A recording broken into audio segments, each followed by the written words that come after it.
Tens of thousands of migrants have voluntarily left a small Spanish enclave on the coast of North Africa, days after they poured across the border from Morocco. Say what?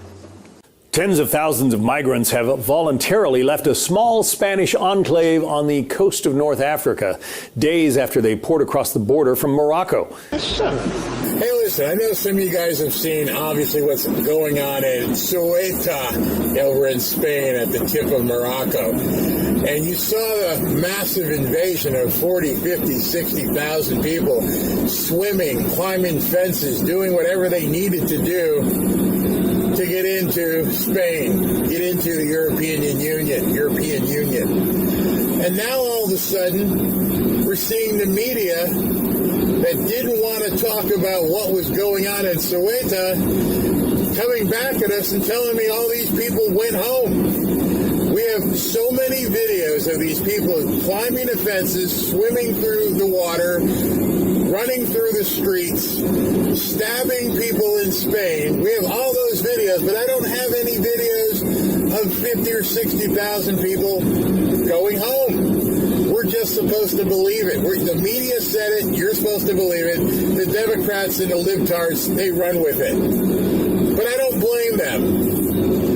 If Dr. Fauci is a hero, they can convince people to do all the things that Fauci wanted. If they can convince people that Fauci is a hero. If they can convince people that men can become women. If they can convince people to go into a surgeon and have your junk lopped off, then of course they can convince you that all the people who you saw with your own eyes come across the border all went back. You see, we have to stop being complicit. We have to stop listening to the crap that they spew and start questioning, if you haven't gotten there already, question everything. Don't believe anything that these people say. Haven't we earned that right at this point? Haven't we just seen what Anthony Fauci did? Haven't we seen them try to tell us that a man can become a woman? We've earned the right to give them the Heisman. Don't listen to anything they say. Understand what you see with your eyes and then verify it yourself. 60,000 people just went home. Are you effing kidding me?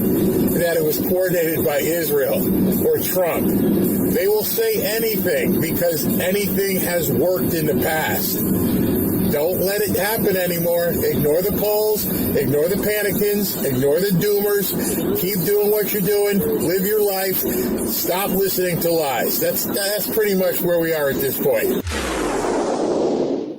Good evening, everybody, on a Saturday evening, 8 o'clock. Thank you guys for tuning in. I hope you had a nice, relaxing summer day today. Robin and I basically just hung out, just enjoyed life today. Made that video as I was driving around doing my early morning routine.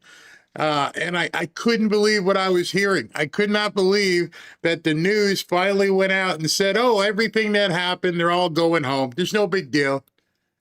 Forget what you just saw. It was Israel. It was United States. They were working in cahoots to try and overthrow Spain. The propaganda was working overtime. But unfortunately, propaganda usually, like all kind of BS, dissolves when truth comes to the table. I saw this earlier on X, and if everybody went back, if there is no longer a bunch of people from Morocco marauding in the streets of Ceuta, then why are they saying this? Why is the European Union, this is at 7:31 p.m. tonight, the European Union has scheduled emergency talks after roughly 60,000 migrants entered Spain's Ceuta enclave. So you're telling me the entirety of the European Union has decided that 60,000 people requires an emergency meeting of all the countries involved in the European Union, much because probably the European Union is about to collapse because Germany and Finland and Sweden and Italy have said, enough with this globalist crap. We're not going to take it anymore. But what does Fox News do? What do some of the other news people do? Oh, they all went back. And as I said in that little short video driving around, I haven't seen any video evidence to that fact. I haven't seen a little lady, the young woman who was waving him in, going, bye, you got to go. I didn't see any of that. I didn't see anybody taking videos of the water with people, doing their backstroke and everything else to get out, going ahead inside the tubes. Didn't see that. Don't see them scaling fences. But we're supposed to believe that all of a sudden, 50, 60,000 people decided, yeah, it was fun while it lasted. Let's go home. And if that's true, then why is it that the European Union has to have emergency talks? All of a sudden, they have to have emergency talks. Now, I want to take it a step further. If 60,000 people crossing into a little burg of Ceuta, which is 18 miles away from the mainland, if 60,000 people cross the border, creates an emergency situation in all of Europe, and I don't see Democrats screaming about that, which means they must be in agreement with it. How the hell do they rationalize millions coming across the border in the United States? How come it wasn't a grand emergency in North America where Mexico and Canada, Trudeau at the time, and Biden and Kamala all didn't get together and go, we have an emergency here? They had one day of 60,000 people, and it became an international crisis. The same people, the same globalists, who were telling us that we needed to absorb all these people, that it was racist and fascist and authoritarian to tell people you can't come here, are now having poop fits because 60,000 people went into a small area in Ceuta, Spain. I call that being a hypocrite. I call that bullcrap. I'm going to try not swear about it. I call that giving the middle finger to America. Don't come here. That is some serious NIMBY stuff if I ever saw. But it might be too late because you already did it. You already let a whole bunch of people into your country.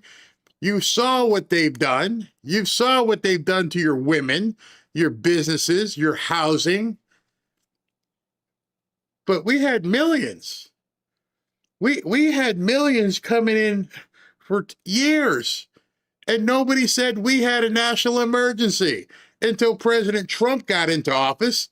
And now all of a sudden they're losing their mind. We got to abolish ICE.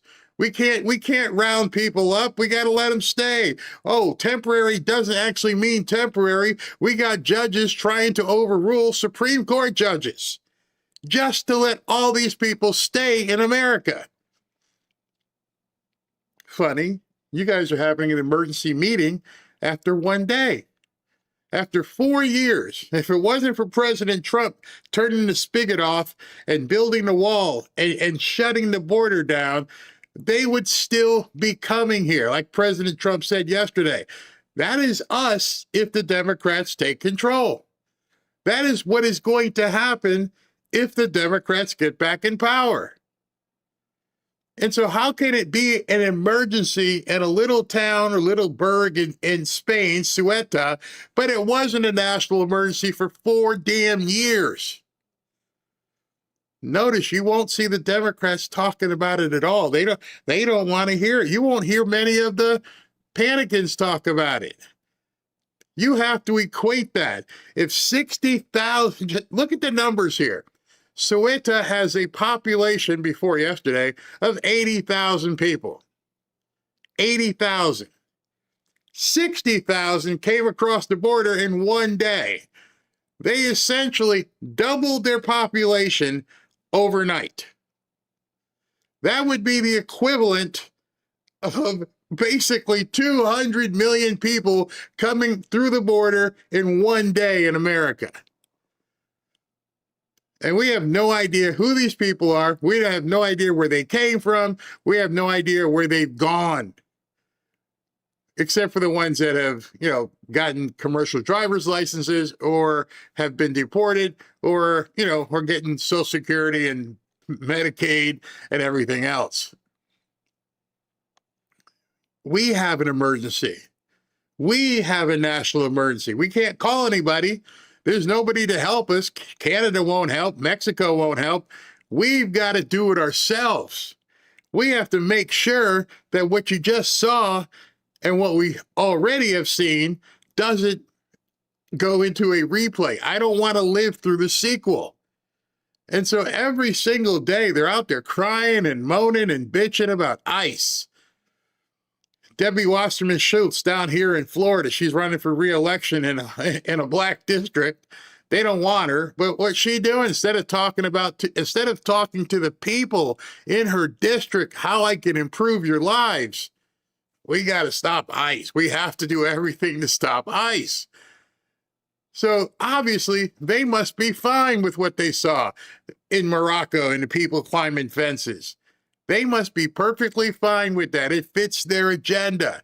Open borders, and let everybody roam freely throughout the world. I didn't see Bernie saying, God bless Soweto. I didn't see AOC come out and say anything about Spain. Didn't see any of them. The bald chick, Presley, nope. Rashida Tlaib, nope. Not a word. A country declares, or a bunch of countries declare national emergencies, and the government here, outside of President Trump and his cabinet, didn't have a word of encouragement even. Didn't say anything. And people still wonder, are we at war civilly? Absolutely. They want that. Funny, didn't see anything from Mamdani about condemning what happened. Silence is complicity. And as I said when I was driving this morning, we were silent when people were told to wear the mask, social distance, take the jab. There are too many people who were silent. They realized what they could do. They realized that it works.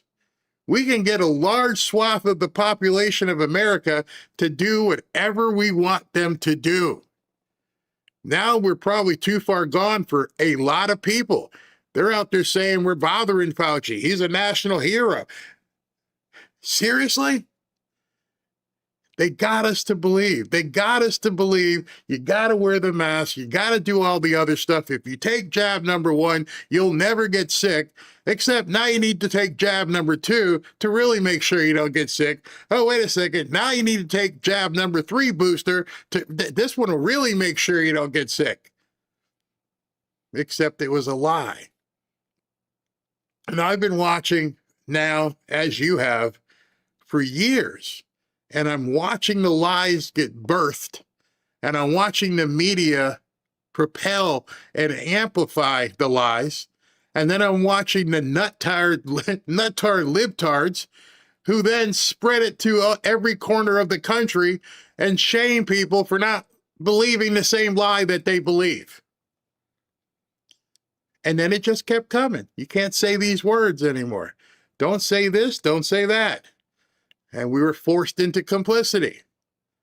And then they told us, and this was probably the biggest one, even probably bigger than COVID, because we all knew. See, COVID, we didn't know. None of us were, unless you were, none of us were, biologists, and we didn't know epidemiology. We didn't know any of that stuff. But one thing every single one of us have known since the time we were probably rolling around on mommy's carpet was that boys had wee-wees and girls had JJs. We all knew it. There was nothing anybody could doubt. Oh, congratulations, you got a boy. Congratulations, you got a girl. Hold him up. Yeah, look what he's got. He got a little thing going there. Yeah, that's a boy. We never doubted it. It was never a question.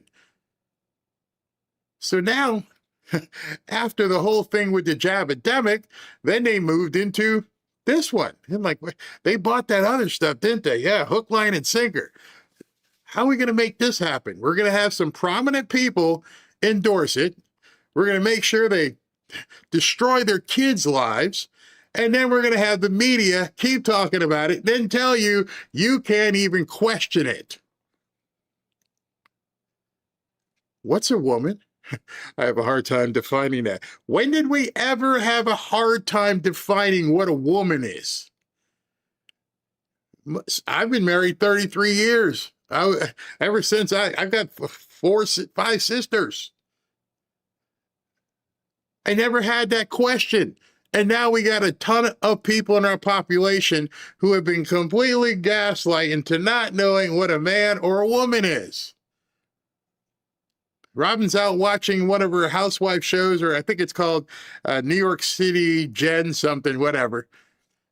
The younger version of the Housewives. And here's this beautiful woman on the screen, and Robin was being discreet. She wasn't saying anything. And the woman went home and he talked like this. I'm like, wait a second. That's a dude? And they're promoting it on television. They're fostering the lies. I, for one, am sick of being lied to. And yesterday I said, I'm not going to take it. I am not going. That's it. You are not going to tell me, Fox News, that everybody went home. Nope, not going to take it. You guys are all full of crap. Now you've exposed yourselves as nothing but propagandists that we can never, ever again believe words that come out of your mouth. You telling me after we saw that complete chaos at Morocco's border, and the very next day telling me, well, they all went home. Excuse my language. Bull crap. They didn't all go home. Somebody said, tell everybody they all went home. And then they'll get the minions to start saying they all went home. There's no problem anymore. Stop showing it. Over. The story's over. The story is no longer something we need to discuss. Just move on with your lives. Except, literally a half hour, they called an emergency meeting. How must you feel if you're in Fox News or some of these news people where you've just came out today and went, they all went home. And literally, as we sit here right now, they just said, we got problems. They're sounding the alarm the same way we've been sounding the alarm for the last 4 years. I guess these people, it's okay for them to do it, not okay for us to do it.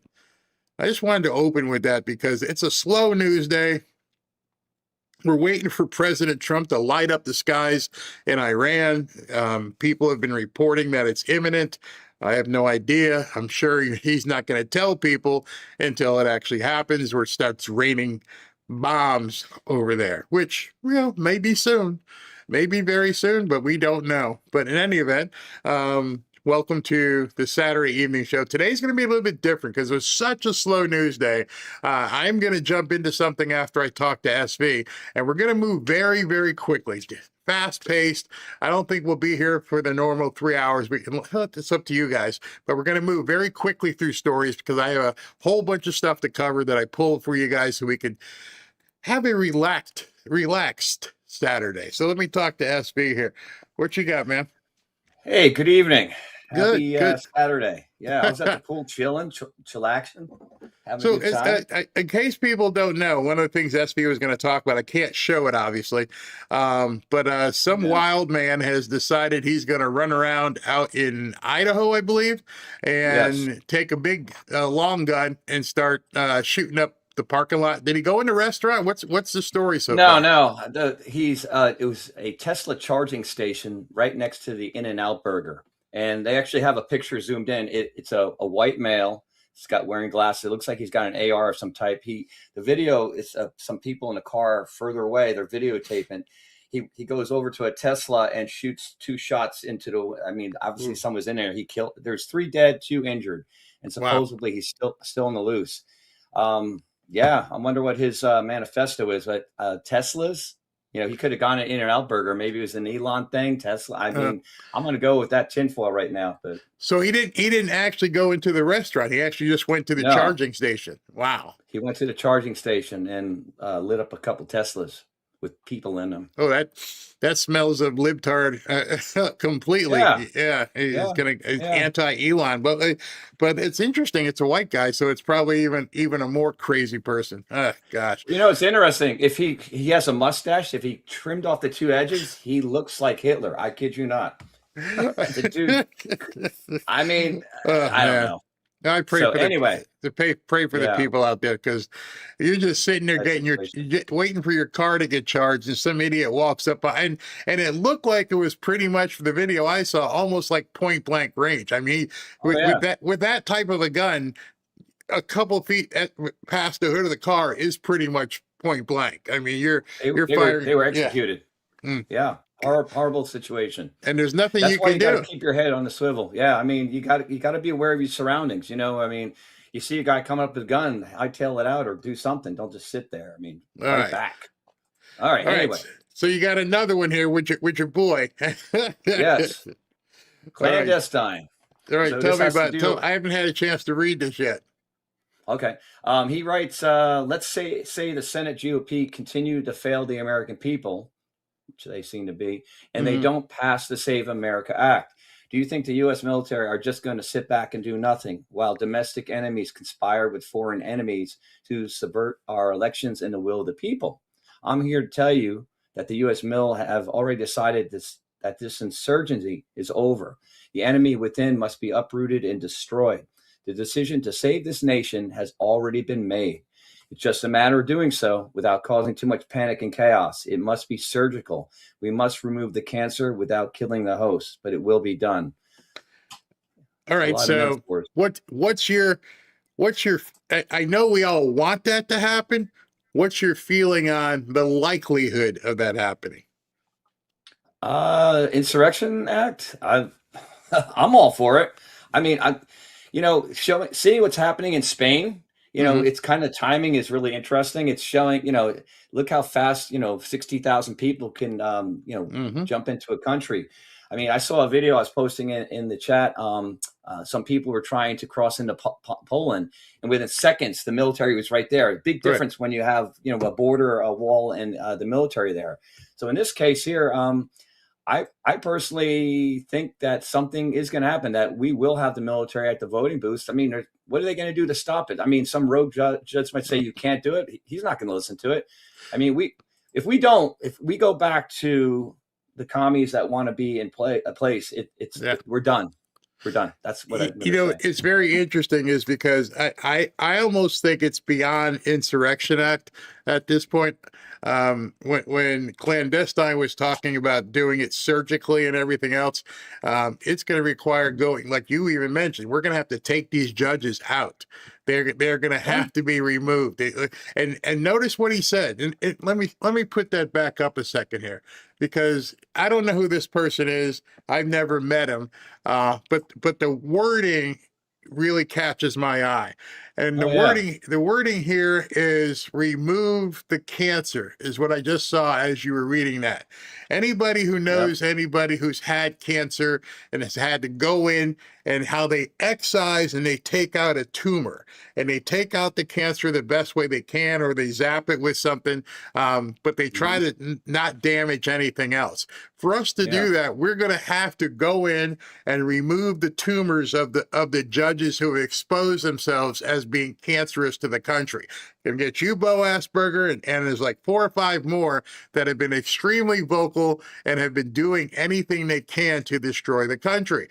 The Democrats, I think one of the biggest mistakes that they did was showing who they were running to, because the same names kept popping up over and over again, which means they were shopping and knew that this specific judge could do something. So they would run to that judge. So I think you got to take those out. And it's going to have to be all at the same time. Don't give them time to react.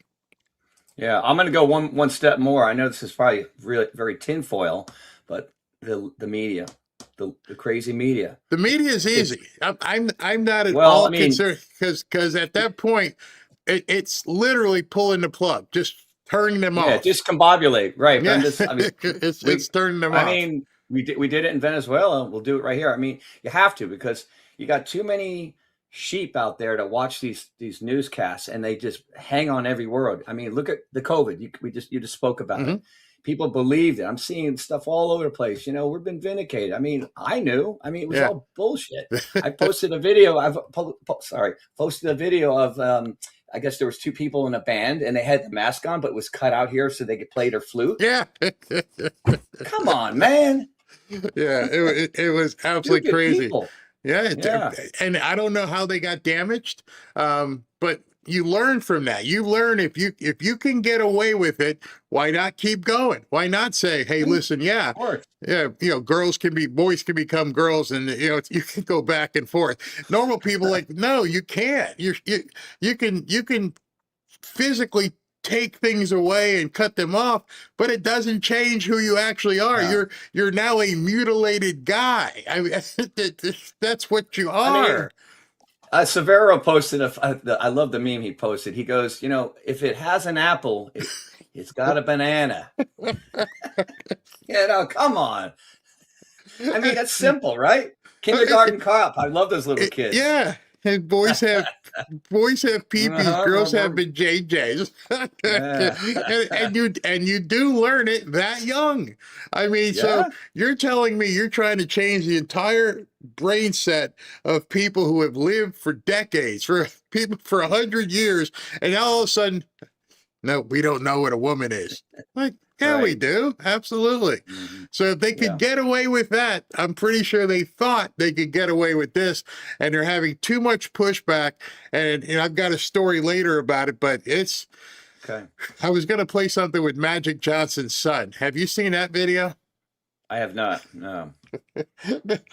Oh, I'm like, maybe I'll get in trouble, but Well, it's really bad, I'll really look bad. forward to it. Well, before you go, I have a quick Marco Rubio. It literally just came out. So he just posted a level 3 travel advisory for guess where? Iran or Spain? All right, Justin. hold on. All right. For all Americans, Marco Rubio has just slapped a level 3 travel advisory in Ceuta, Spain, due to the mass invasion of tens of thousands of illegal migrants who haven't left. Trust us. Americans should reconsider travel to the area given the risks posed to their safety and security.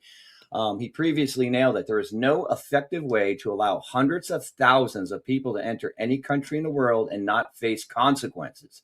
Spain will no longer be Spain if they don't enact mass deportations and strict border controls. Amen. So then we have to wonder, why did the news come out today and try to convince everybody they all went home? I mean, that was the most idiotic. Like Gaslighting, lying, gaslighting. Like, somebody sat and said, "Okay, tell the story that everybody went home. Let's end it. Let's not discuss it anymore." And this literally, let me put it back on the screen because I want to show people. This literally came out 3 minutes, not 3, but we started at 8 o'clock. Right before your at show. 7:57. 7:57, that came out. Mm-hmm. The cut that I showed was from this morning. Their first thing this morning. It's all over. Nothing to see here, folks. I'm like, Yeah, wow. they're trying to memory hole it. They're trying to once again, they're trying to just put a big rug over everything. But a lot of people are waking up, and it's our job, like your show, to let people know. But why is it Fox? I mean, I would expected MSNBC or one of those stations to actually be the ones to say something like that. But I could not believe I was looking at that on Fox, and that's what. I'm going to go that they're not doing any reporting either. I mean, I do more reporting than most of these people. I mean, I do due diligence. I look stories up. If I see something salacious, I don't just post it. I go and look at it and find out the facts. If I don't see something that verifies, like the other day, remember the new guy replacing Plattner? I posted to you, but I told you I wasn't quite verified. But you verified it immediately when you got the news. So that's how we do it. Yeah. You have to. We're not about clicks and money here, folks. It's absolutely crazy. All right, so let me get into the show, and I'll be back to you very soon. Which button am I going here? I'm going to the intro. One man is being victimized by our own government. One man whom they fear, yet whom millions love. One man who is willing to take the poison arrows of lawfare. One man whose voice has been taken away by a corrupt judge operating in a corrupt system. One man who has been ridiculed and insulted. One man who refused to back down. One man who refused to back down. One man who refused to back down. One man who stands between us and them. One man that wants to see America protected again. One man who wants to see America prosper again. One man who understands that a man is a man and a woman is a woman. One man who understands and protects the blessing of life. One man who wants to restore American exceptionalism. One man who once again wants to make America that shining city on a hill for all to see. A place where all the people of the world glowingly set their eyes upon. America. One man who unashamedly wants to make America great again. That one man is Donald Trump.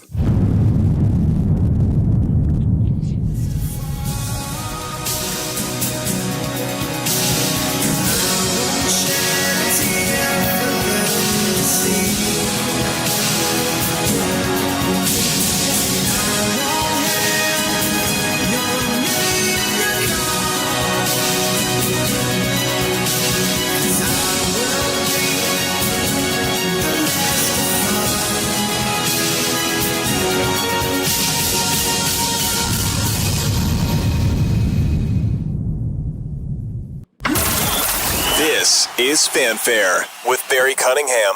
Here's 10 stories that you just gotta hear. Number 10.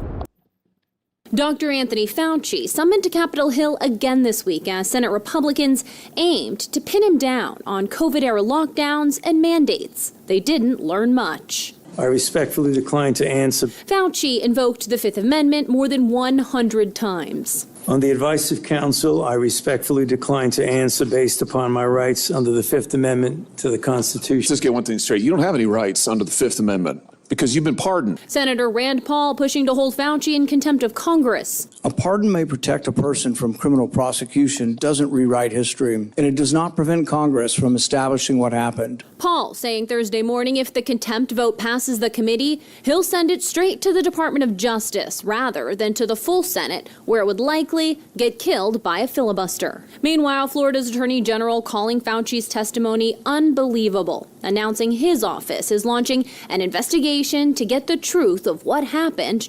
All right, so this is how I think Fauci is going to be taken down. I don't know about where you live, but I don't know how to say his last name. James Uthmeyer, the Attorney General down here in Florida, has launched an investigation into Fauci. Now, understand the same thing that happened with President Trump and them not being able to do certain things because he was a president.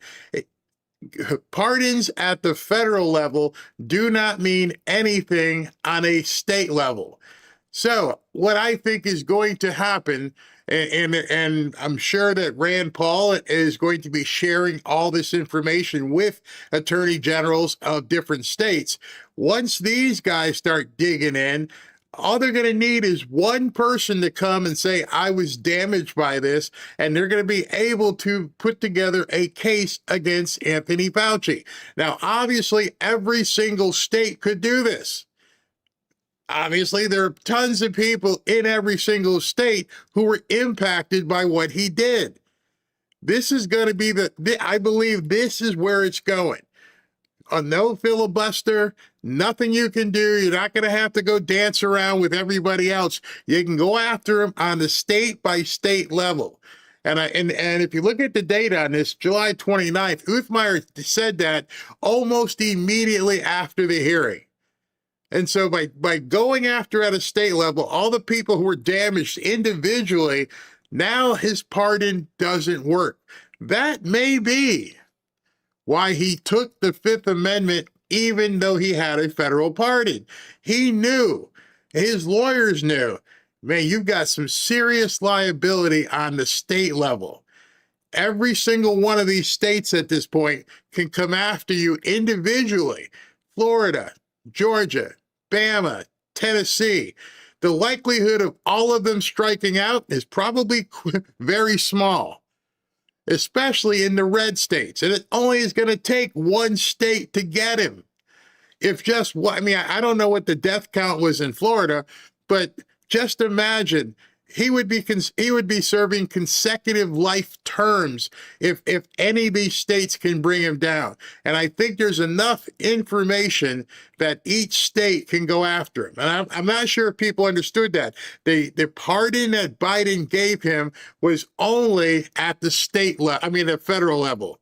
It does not protect him at the state level, which means DeSantis and Uthmeier and all these guys can start digging in and seeing where it is, where can they make the leap to charge this guy at the state level. During COVID, the effects of the government's response still coming into focus 6 years later. For example, while 9-year-olds have rebounded, according to the latest Nation's report card, older students' math and reading scores are still lagging behind. The response also included federal COVID loans that were handed out quickly, but led to an estimated $200 billion in fraudulent loans.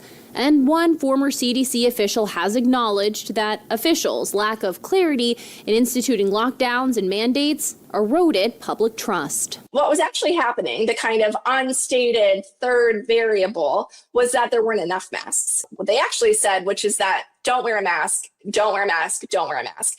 And I think that that there was a lot of trust that was lost in that conversation. Meanwhile, Senator Rand Paul wants to keep digging in, saying he'd now like to hear from Dr. Fauci's assistant, who he says deleted, quote, tons of emails related to the pandemic. So imagine that. Imagine now where this can go. I saw somebody in the chat, said 17 states are now launching investigations into Fauci. If nothing else, and this would be a good comeuppance, if nothing else, it's going to cost him a fortune. He is going to have to defend state after state after state. I don't know if these guys are going to work pro bono, but they're going to be busy.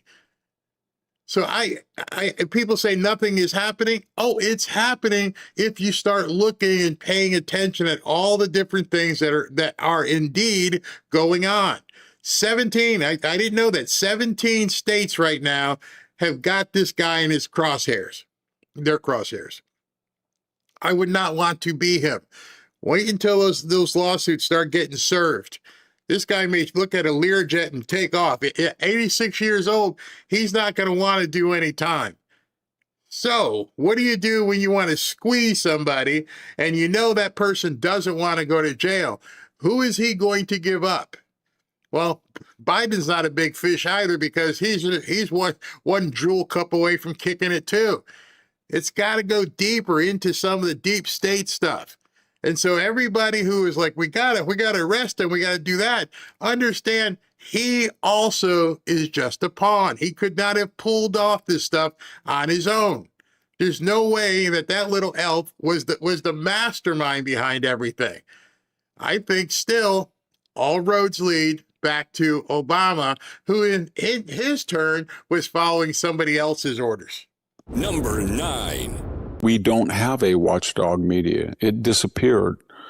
We have NBC, ABC, CBS, New York Times, Chicago Tribune, LA Times, Boston Globe. NPR, PBS, ABC, CBS, NBC, Columbia School of Journalism, that whole conglomerate. They're there as adjuncts to the Democratic left-wing project. So we were just talking about this with when I was talking to SB, and we're talking about the tumorous excising that has to happen in so many different areas. We all know who they are. So that's the other problem. We over the last couple of years, they have exposed themselves to us. They can no longer hide. We know that they're agents of the Democrat Party. Now they're quickly turning into agents of the Socialist Communist Party, which I think is going to be a big, big problem for them, because communism is basically an enemy to the American way of life. So now they've crossed over into this void where now they're enhancing, amplifying, and in certain instances, endorsing communists. CBS, their sale is still tenuous. What's going on? The Warner Brothers sale with CNN, they're trying to get rid of them. They're fighting tooth and nail. They've sued. They've tried to delay the sale. They know what's coming. I don't know if you've been following the Warner Brothers Discovery sale or the Paramount sale as well, but both of these things are basically the end of this entire Democrat apparatus. They're already firing people at ESPN. They're already letting people go at CBS. Colbert, gone. They know they have a short lifespan. It's not going to be that much longer. So when I was talking to SV and talking about getting in and excising these people, they already know it's already underway.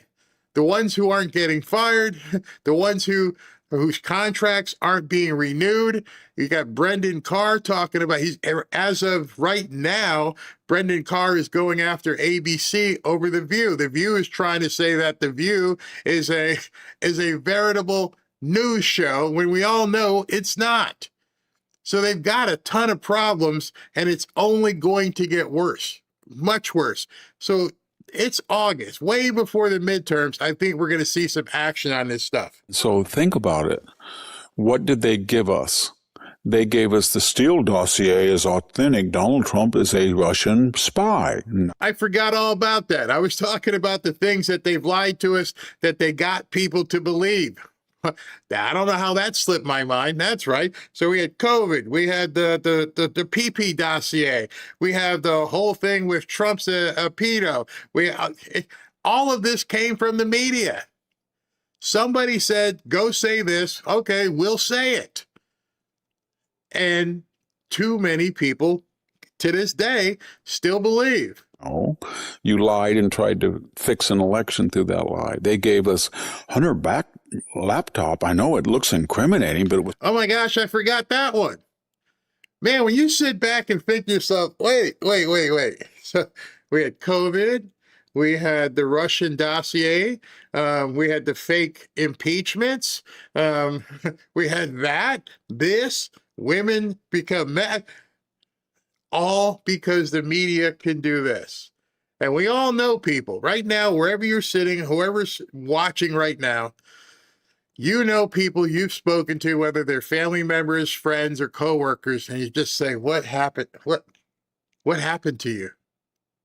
How did you fall for this stuff? How do you continue to fall for it? I was talking to Robin this morning, and every morning we go out on the back deck and look at the water and everything, and she drinks her coffee and I play with the dogs. And I said, I really feel this, the hardest thing about changing this and getting it back to normal, if that's even possible, is that way too many people, it's not the media, it's not the Democrats, way too many individual people are going to have to look in a mirror and have some personal accountability and say, I was bamboozled, I was lied to, I was wrong.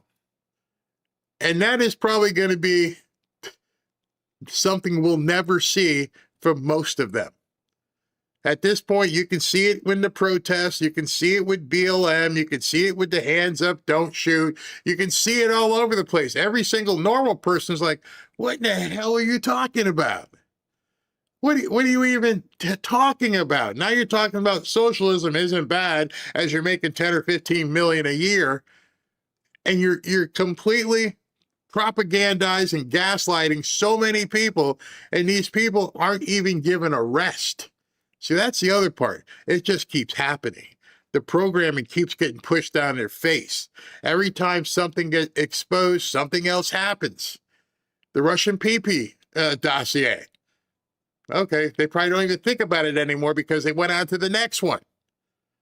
And then tomorrow there'll be another one that they're going to do. So the only way these people get fixed is like going to AA. Hey, I'm an alcoholic and I need some help and I don't want to live my life this way, or whatever it is, the thing that they say. But in order to go through the steps, you have to first take personal accountability.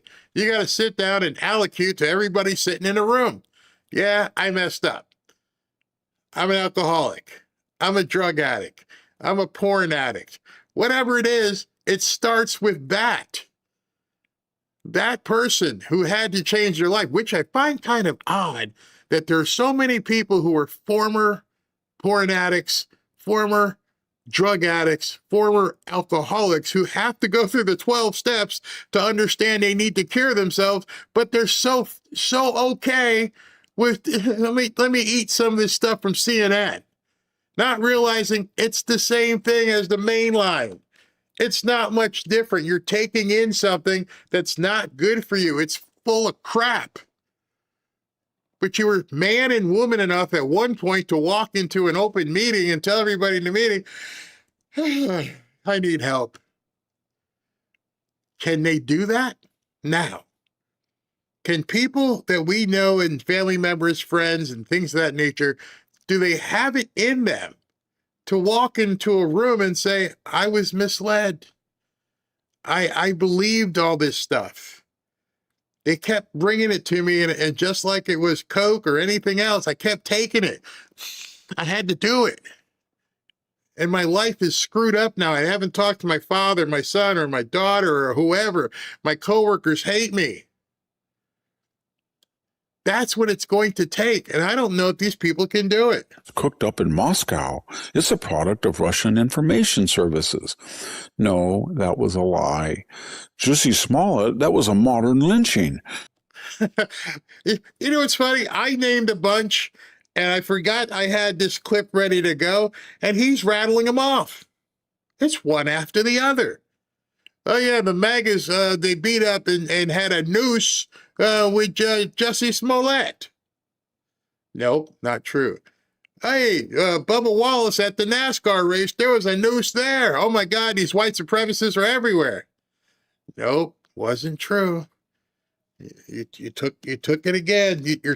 You're just taking shot after shot. You're getting crazy boosters. These people know how to administer them. They're giving you the crazy booster as often as possible. They gave you the crazy booster this morning. Hey, all the people in Spain went home. Okay. Yeah, it's over. Nothing's happening. Yeah, you got the crazy booster. As long as you keep getting crazy boosters, you are never coming back to normality. Unfortunately, many of our family members, friends, and coworkers who keep taking crazy booster after crazy booster are never coming back. We can't even talk sense into them. We can't even sit down and go, you understand that's bullcrap, right? You know there was no such thing as a PP hotel room in Russia that President Trump was involved in, right? You know that. You see, the people who came up with that, Fred, they didn't realize that in actuality, Donald Trump is a germaphobe. They kind of forgot that. They forgot the fact that the guy would never, in addition to anything else, you thought that he was so much of a playboy that it made sense to you that he had Russian hookers peeing on him, and you never knew that he was a germaphobe.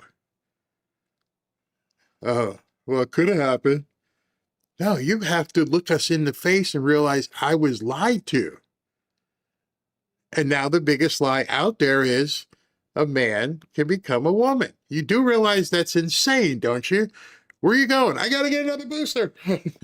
Can you believe that 2 white males went in with red MAGA caps and bleach and a rope at 2 a.m, defied the laws of chemistry, threw the bleach out, and it didn't freeze just because they were so evil? And then they attacked him. But Juicy, being a heroic fellow and diminutive, fought off 2 big, ugly, mean white guys while holding his sandwich and his cell phone and beat them up. But they did put a noose around his neck, and that's proof that it happened. Now, there's a little matter that he wrote checks to the black guys who wore whiteface. You remember those 2 big bucks of African dudes that all of a sudden the white MAGA dudes weren't white at all. They were just 2 burly black dudes. Okay, we're going to go back a little bit with this whole Juicy thing. Can you imagine going so far as to hiring 2 people to smack you around just so you could blame it on MAGA? See, that's a whole different level of crazy booster. That's 2 arms full of crazy booster. I hate MAGA so much, I'm gonna let these 2 big Africans whoop up on me. Whew. Basically, but things happen. So and then the Wuhan lab, every big lie that hurt the country, they've been behind for political purposes. That was behind the 2 impeachments, everything. January 6th, remember what Kamala Harris said? Did you know, audience, what she said? She said that it was equivalent to Pearl Harbor. That's another COVID booster. Why? Because people don't know history. I heard people say it was equivalent to 9/11. Now we see how quickly the people in New York forgot about 9/11. You brought one of those kind of people and made him the mayor. A crazy town. Pearl Harbor, she said, and 9/11. Think about that. 3,000 people incinerated 9/11, 2,400 bombed to death at Pearl Harbor, and January 6th, where only 1 person died at the hand violently of another. Maybe 2, but they were both Trump supporters. But it was a 114-pound diminutive 14-year veteran, and she was basically shot unarmed for the crime of a misdemeanor going through a broken window. They don't want to talk about that either. They kind of memory hold the entire idea of Ashley Babbitt. When you look at the media, like SB and I were talking about how you got to shut them down first and foremost, is because there is no functioning media. These people sit in front of a camera and they read. They read what's on the teleprompter. We don't have reporters anymore. There used to be you'd go out and do like what Nick Shirley was doing, and you're actually a reporter. Let me look this information up. Oh, I went to the subway, and I saw where Jussie Smollett was. It doesn't make any sense. Here's a picture. Here's a footprint. They're not even looking for Savannah Guthrie's mom. They just wait until the police have a press conference. Nobody's looking into anything. Why? Because they don't get paid for it. And I think the most glaring example of their hypocrisy BS happened last week. I wish I should find a cut for that. I don't know, what's her name? Brooke Baldwin from CNN. She had Clay Travis on her show a couple years ago. And Clay, he was from Outkick and he's into the sports things. And they were talking and having a conversation.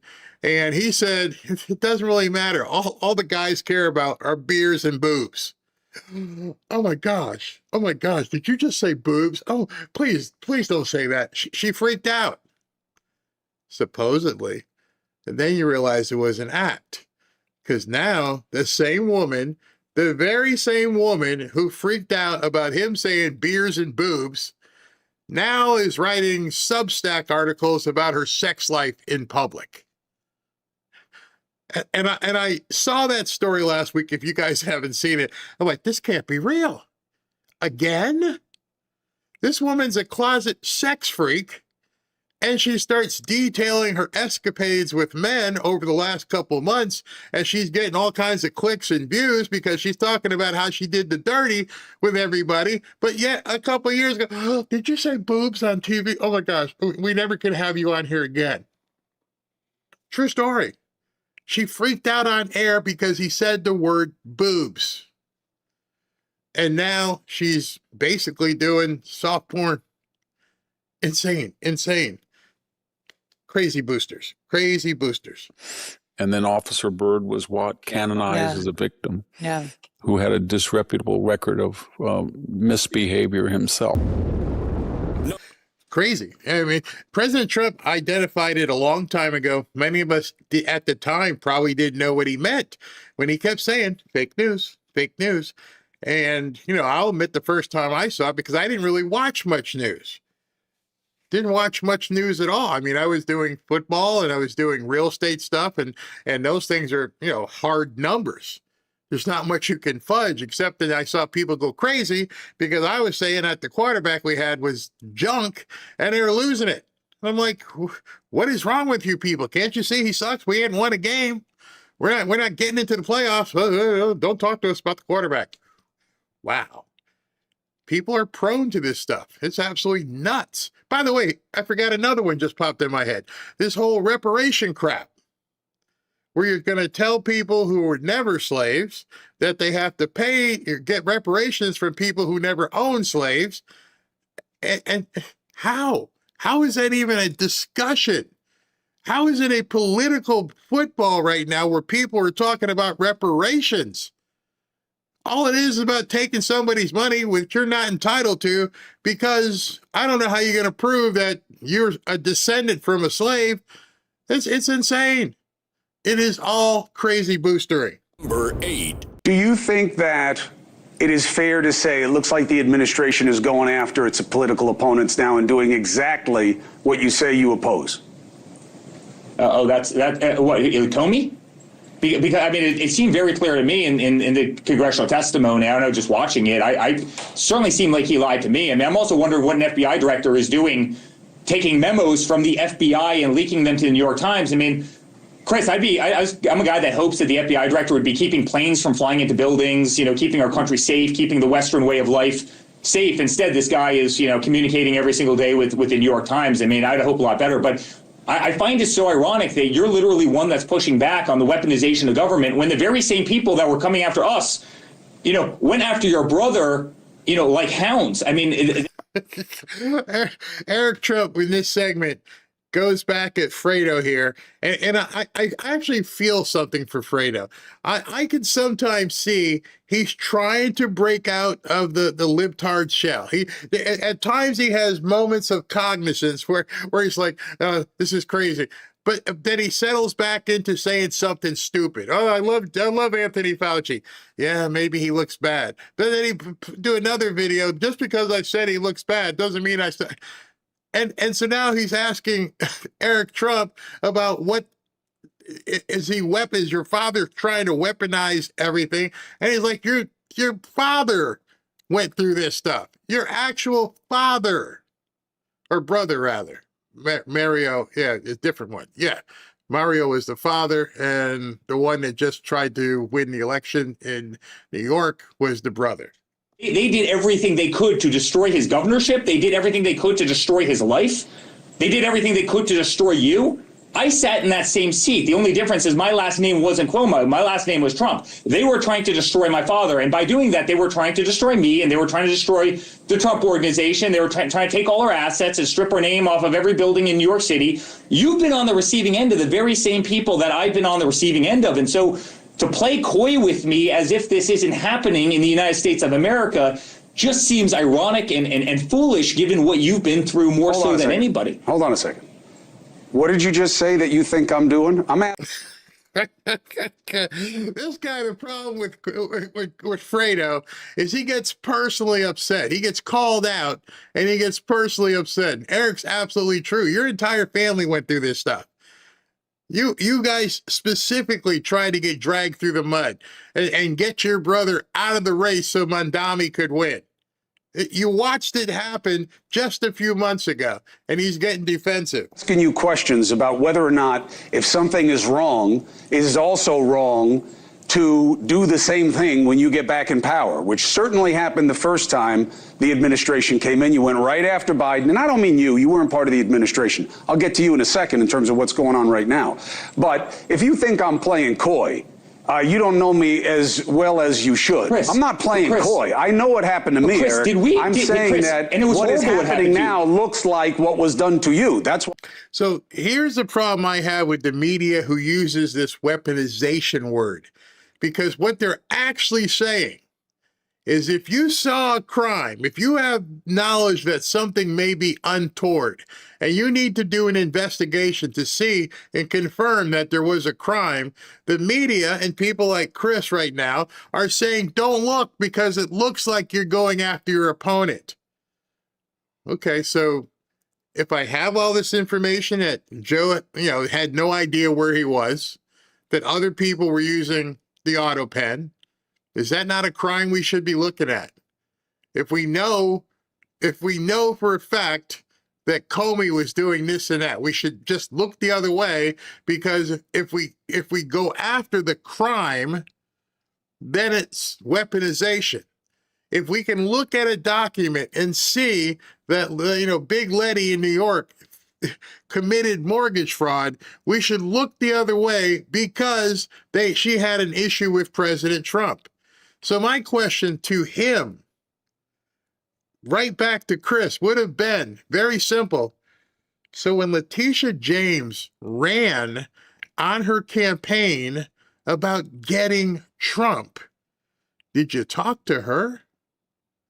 Did you go to her office and say, hey, listen, maybe you shouldn't be campaigning on trying to find some way to get Trump?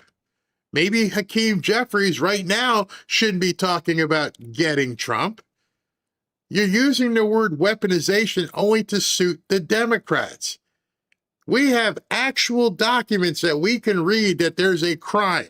We have a mortgage document, and you got judges that are telling us we can't prosecute actual mortgage fraud. But you want to point fingers at the Trump administration, who are investigating actual crimes that just happen to be by their opponents. Has he interviewed the big mustache guy? Has he talked to him who pled guilty? How'd he plead guilty if nothing was happening? If it was just weaponization, how did John Bolton plead guilty? Something must have been there. And so what these guys are doing, again, in the media, is trying to delay, obfuscate, slow down. Please don't look at this person because it looks bad. I'm asking the question. Did we raid Biden's home?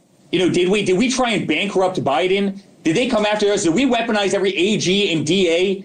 Against Biden? Do we do that against Hunter Biden, who had a laptop from hell, pictures of cocaine, illicit drug use, prostitution? Did we do that? Did we make up a dirty dossier about Biden? Did they try and destroy Biden's marriage? Was any of that true? I mean, did we make up stories that Biden had secret servers in the basement of his home communicating with the Kremlin in Russia? Did we strip Biden off the ballot of multiple states? Did we take Biden off of Twitter and Instagram and Facebook? And damn, he ran with this off the top of his head. Right now, you got to feel for Fredo. Fredo poked this nest, and I don't think he expected this kind of smoke. He didn't expect Eric to be able to go bam, bam, bam, bam, bam. All of that. All of it. Try and silence his voice so he couldn't communicate. Did we put Biden in a courtroom every single day? 91 felony counts that have all been overturned for my father now, right? For nonsense, to try and keep him off of a campaign trail and to try and destroy his life. Did we do any of that? Nope. Leaves him speechless. There's no comeback to that. They're trying to stop the prosecutorial process. And it's, to me, you notice something they never ever talk about, something you guys have to be continually aware of, that there are at least 3 grand juries still open. Miami, Fort Lauderdale, and Fort Pierce. And I understand there may be a 4th in North Carolina. So these grand juries have been open for months, looking at stuff, taking in witness testimony. They're doing something. Everybody says nothing's happening. Like SV said, I feel like they're going to pull the pin really soon towards the election because they wouldn't have these grand juries open whatsoever. So I don't know if you've thought about that. I don't know if you've thought to yourself, you know what? I didn't realize, or I forget that these grand juries are still impaneled. They're not doing it just because they want to bring people into the courtroom. They must be looking at evidence. They must be talking to witnesses.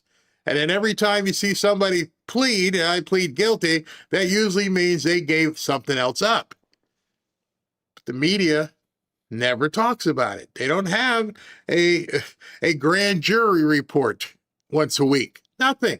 It's like it doesn't happen. Then the people who watch the media and listen to podcasters and people like that who aren't telling them don't hear it either. And they think nothing is happening. It's very easy to go into the court records in Miami, Fort Lauderdale, and Fort Pierce and see it. It's right there. Oh, it's open. Okay, it's sealed. They're still working. And I wonder if you guys even knew that. 7. We move now from things making a lot of money to things losing a lot of money. At 7 minutes past the top of the hour, there is new reporting this has to be a morning DNC story on the dire financial situation for the Democratic National Committee. Now less than 100 days until the midterm elections. The New York Times reports the Democratic Party is so short on cash that leaders are asking vendors not to send bills until after the midterm elections. You imagine that? Imagine being so strapped for money. Imagine all the polls say all these candidates in the Democrat Party are winning. They're going to be winning. And at the same time, the news on MSN Now, whatever it's called, is telling you they're broke. Funny how USAID and all these programs and all this fraud, all this stuff starts getting looked at. Scott Besson is chasing money around. They know where to look now. They understand how things are moving around. And all of a sudden, the Democrat Party is broke. We're 3 months away from the midterms, and the Democrat National Party is broke. Let that sink in. We know that these people have to spend gazillions of dollars. That's why they're pissed off with Elon, because he can do it legally. They don't know how. I mean, think about it. If you're one of these nefarious people who funds the Democrats, and now you know that Scott Besson and Kash Patel are watching every single wire transfer in and out, no matter where it comes from, anywhere in the world, that's why they're broke. The paper spoke to 3 people briefed on the move who called it a bookkeeping maneuver. The paper highlights a cash disparity between the two parties, noting that President Trump controls a $400 million super PAC. The Republican National Committee is sitting on nearly $130 million, while the DNC is $2 million in debt. Yeah. Okay, so tell me, our side has $530 million cash as of when this report was. So let's say today, we have $530 million. They're negative. They don't even have any money. Why is that? And when you think to yourself, why is that? Then you think to yourself, how is that? How can they be commissioning polls? How can they be doing anything? Then when Bernie's out there saying we got to get the money out of politics. You already did. You were quite successful in getting the money out of politics, at least to the Democrats, because they don't got any. They got to go take out a third mortgage on their office building.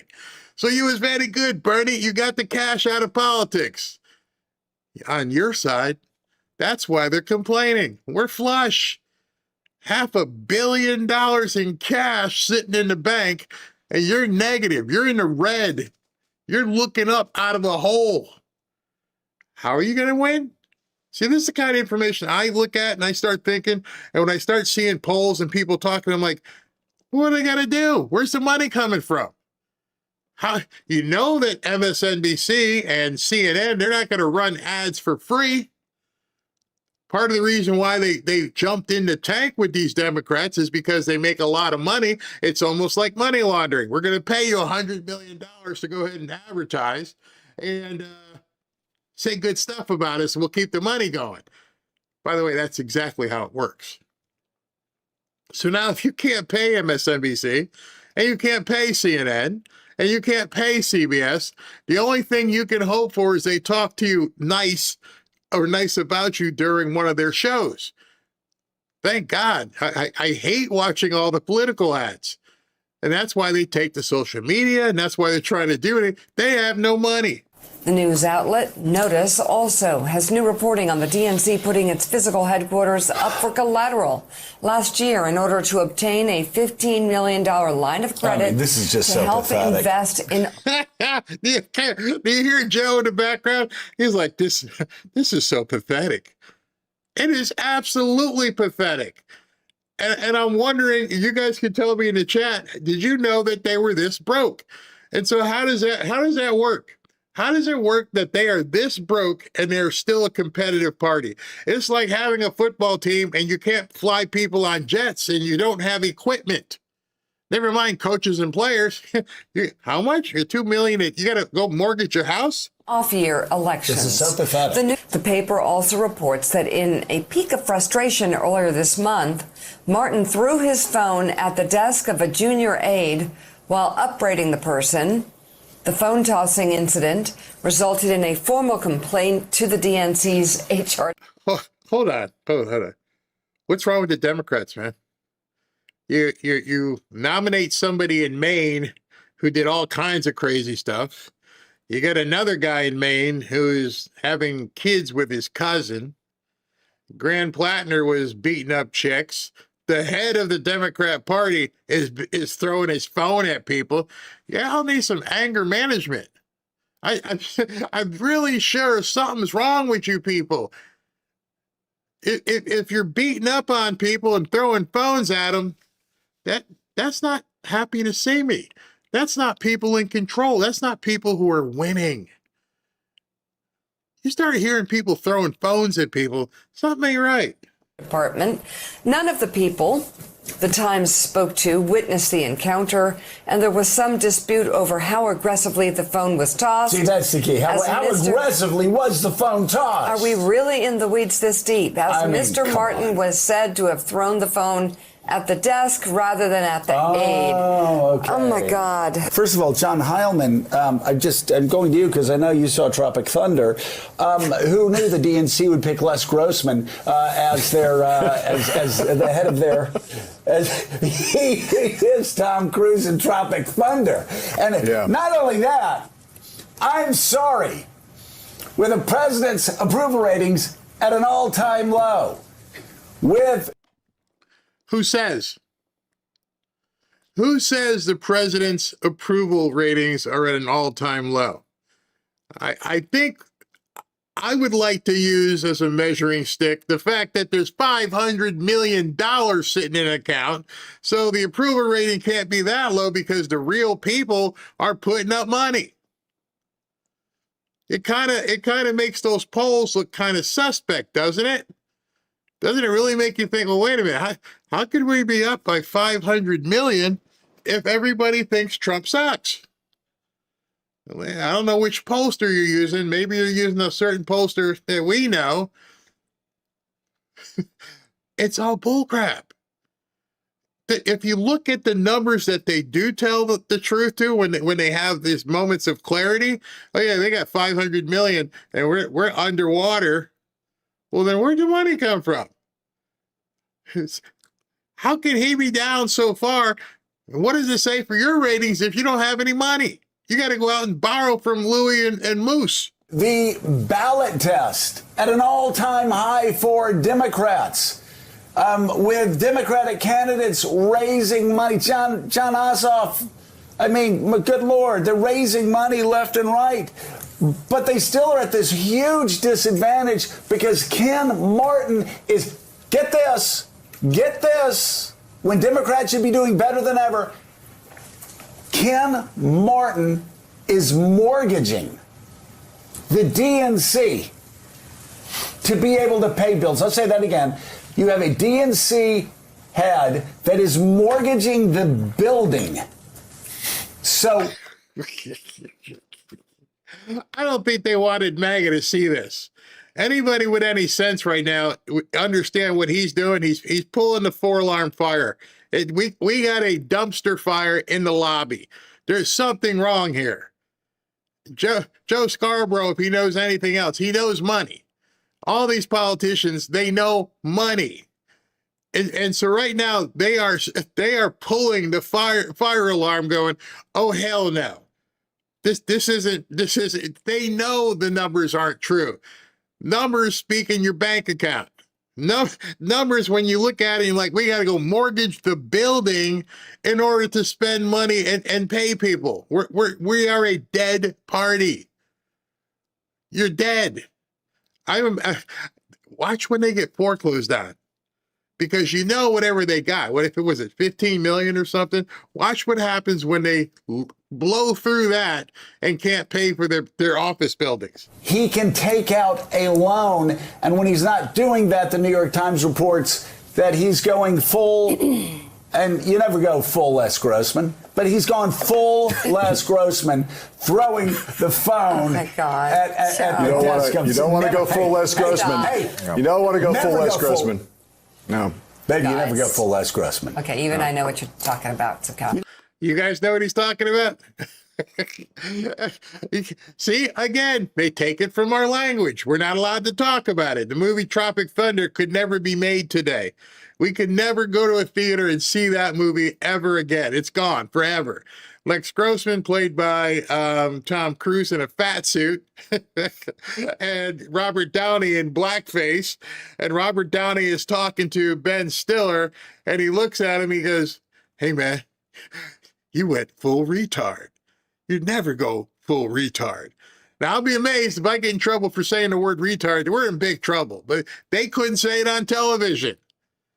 They won't allow them to say what he said in the movie. It was one of the most hilarious scenes in that movie. You never go full retard, man. Don't go full Les Grossman. You don't do it, though. Just stop.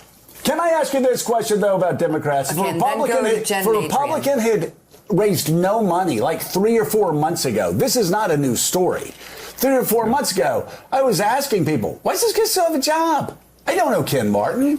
I'm sure he's a wonderful guy. I'd like to play Parcheesi with him sometime. No. But if you're in debt, while the Republicans have almost $200 million, you got to go. Why is this guy still in his job?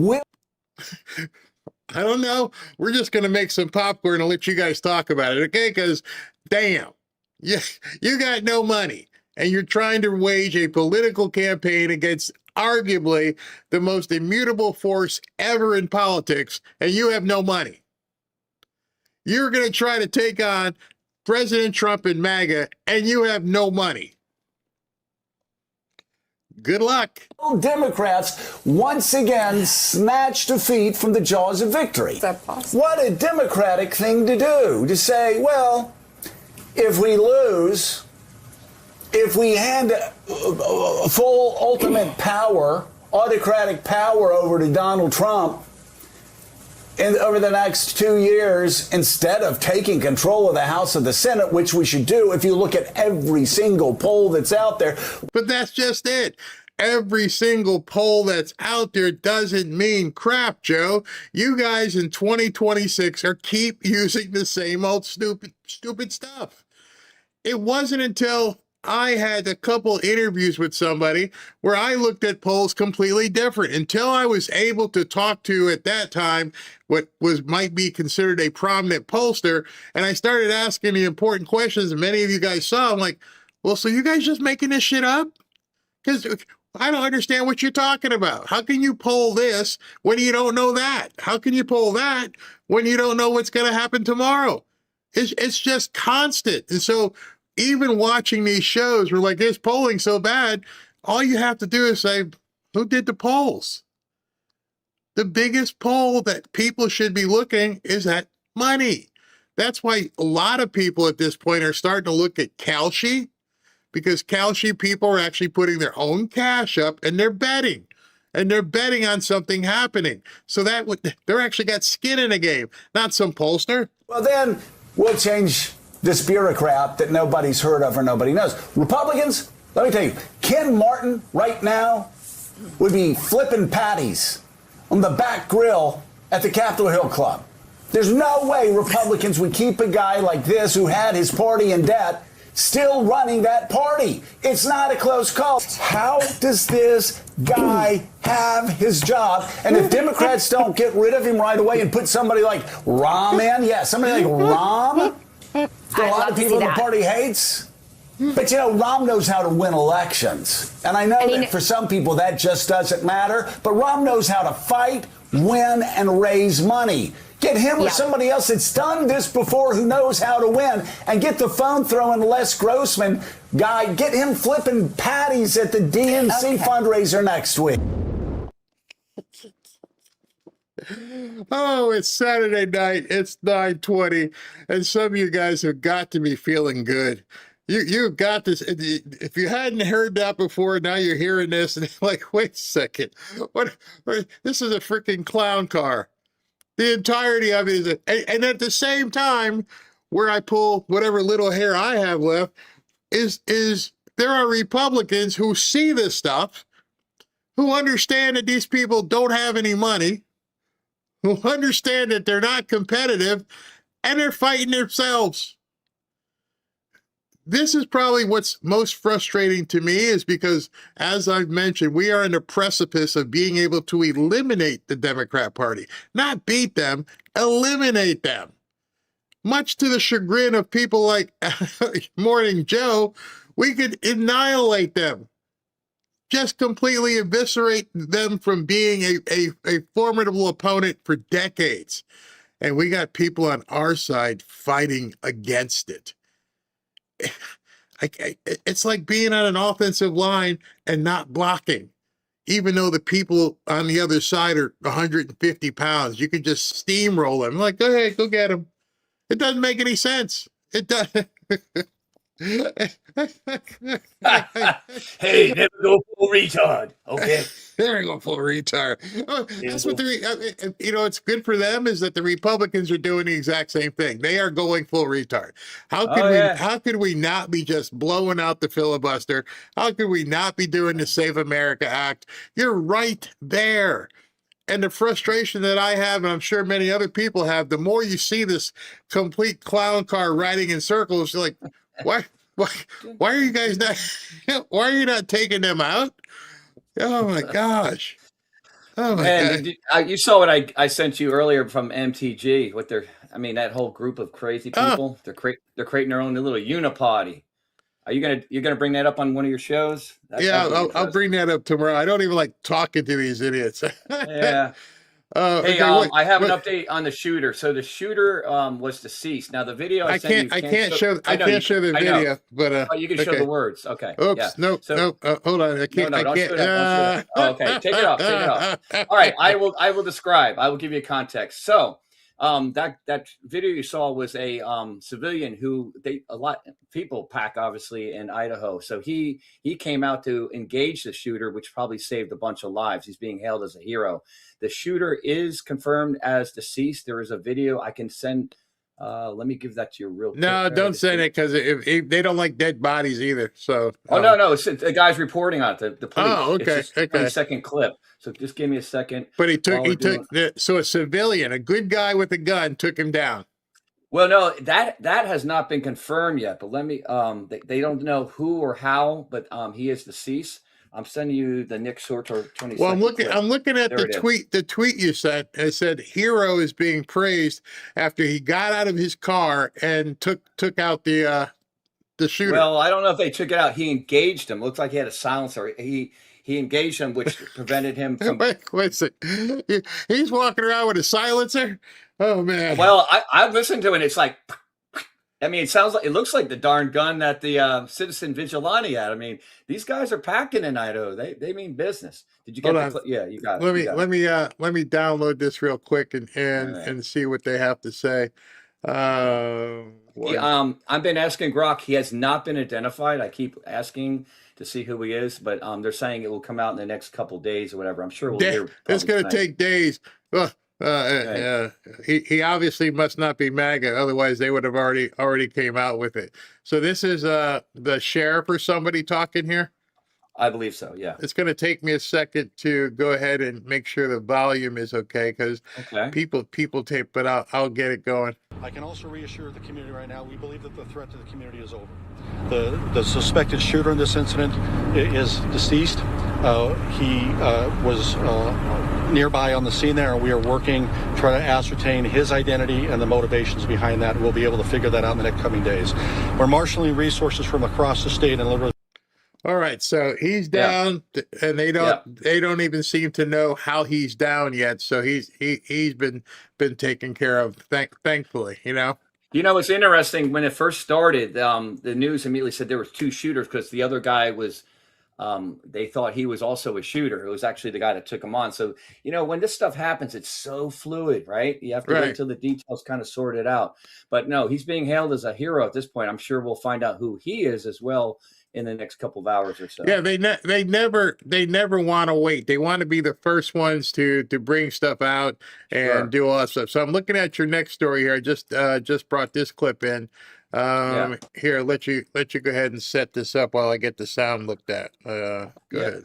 Well, I mean, you spoke about we need these people to pick our fruit, to get out there in the farms and everything, right? So this is another one. Pro-amnesty Pete Sessions in Texas just got confronted for trying to let illegal aliens stay here. Sessions, this is about getting enough workers. Lauren, I do. What's it say? Americans are willing to get up at 4 a.m. So no amnesty. Okay, here, God. Congressman, this is about getting enough workers. Congressman, with all due respect, I'm from South Dakota, an agriculture state. I come from a ranching family, and I deeply resent the narrative that family farms and ranches must rely on illegal aliens, otherwise they won't be able to survive. There are a variety of reasons why our farmers and ranchers are perhaps struggling right now. I would love mandatory country of origin labeling. You mentioned foreign products. I certainly agree with you on that point. But to insist that we simply need to have illegal aliens that are willing to work for less, undercutting the American worker, and the American farmers and ranchers and helping hands that could make a good living doing this, if not for the influx of illegal aliens on these farms and ranches.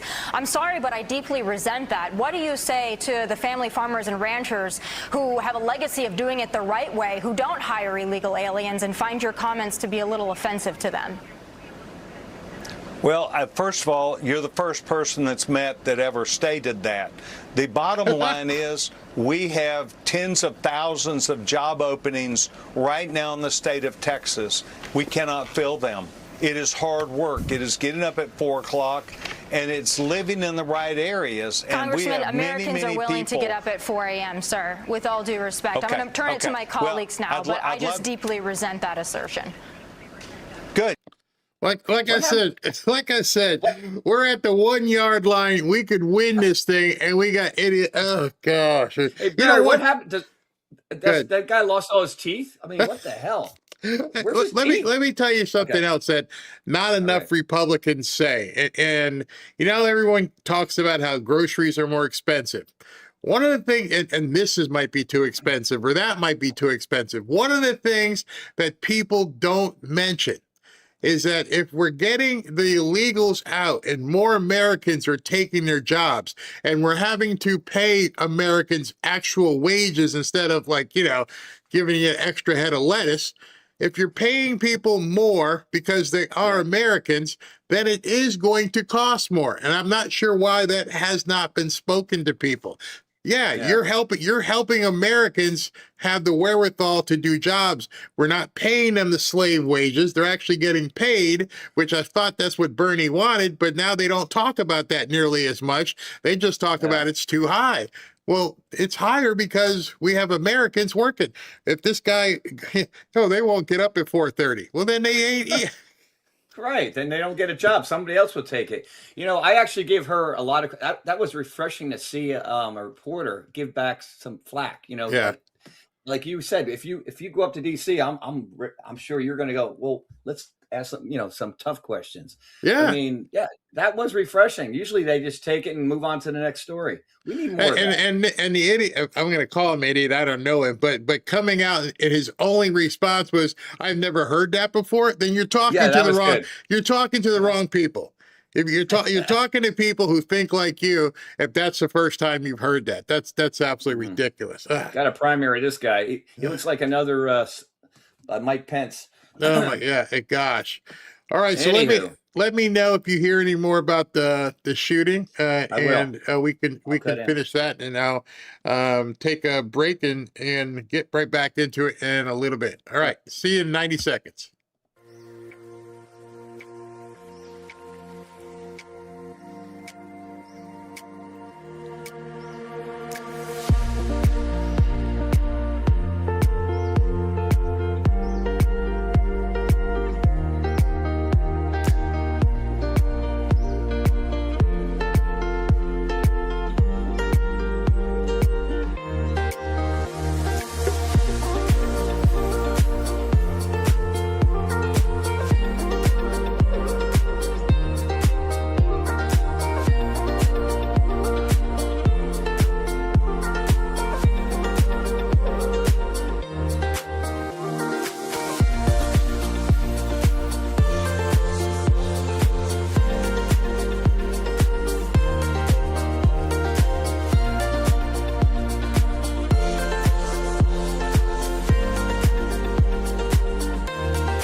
Back to Fanfare with Barry Cunningham. Number 6.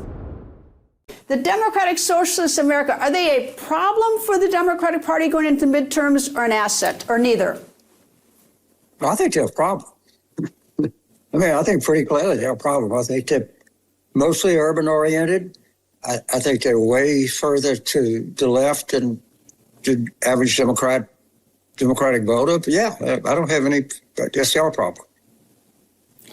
How does the Democratic Party how do Democratic candidates then back away from them?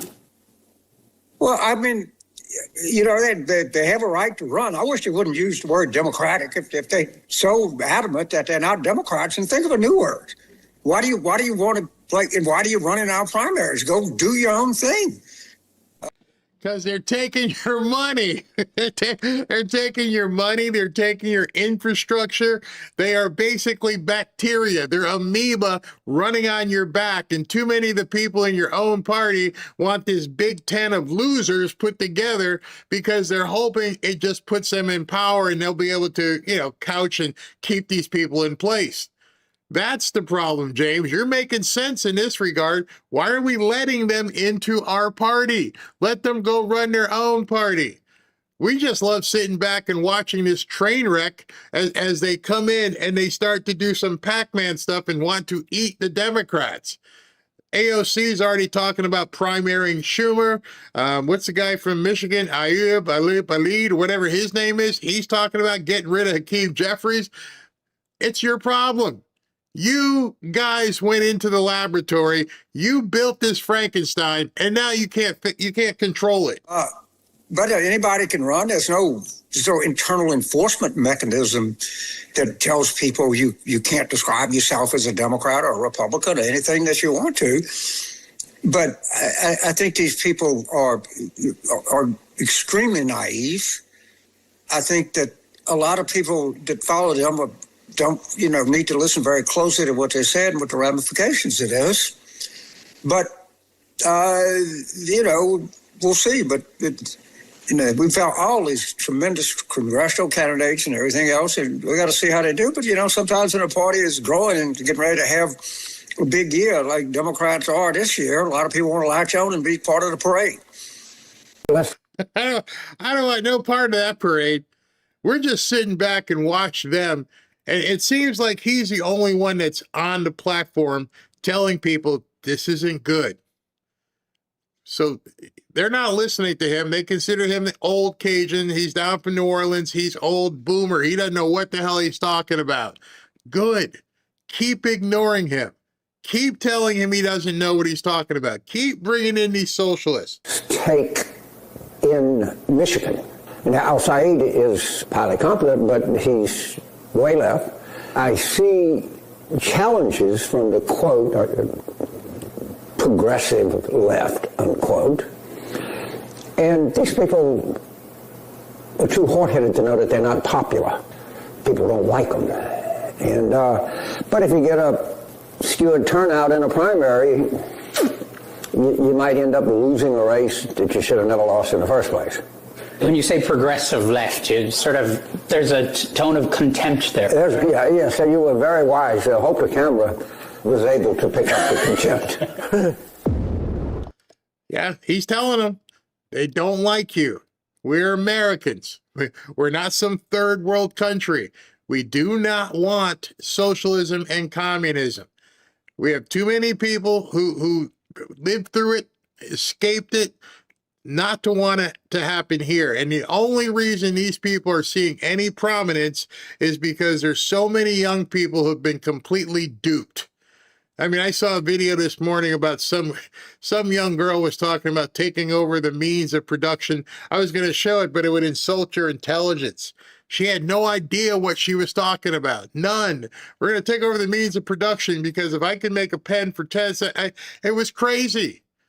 It was a severe indictment on the collegiate educational system as well. Number 5. Political elite, they're watching it, they're enabling it in real time, and I don't know how this stuff is reversed. I'm 42, and I know that that's it.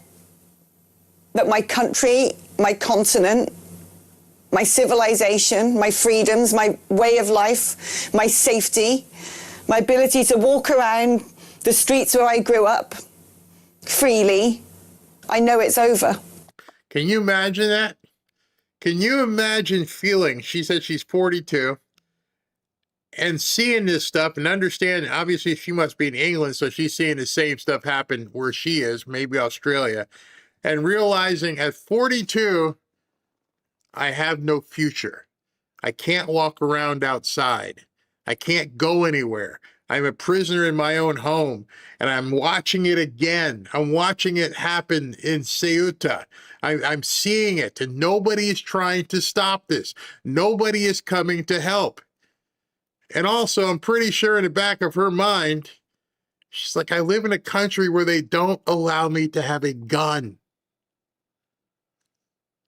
You just saw, well, hopefully you didn't see it, but SB was talking about the shooting tonight in Idaho, which I'm sure they'll be screaming about.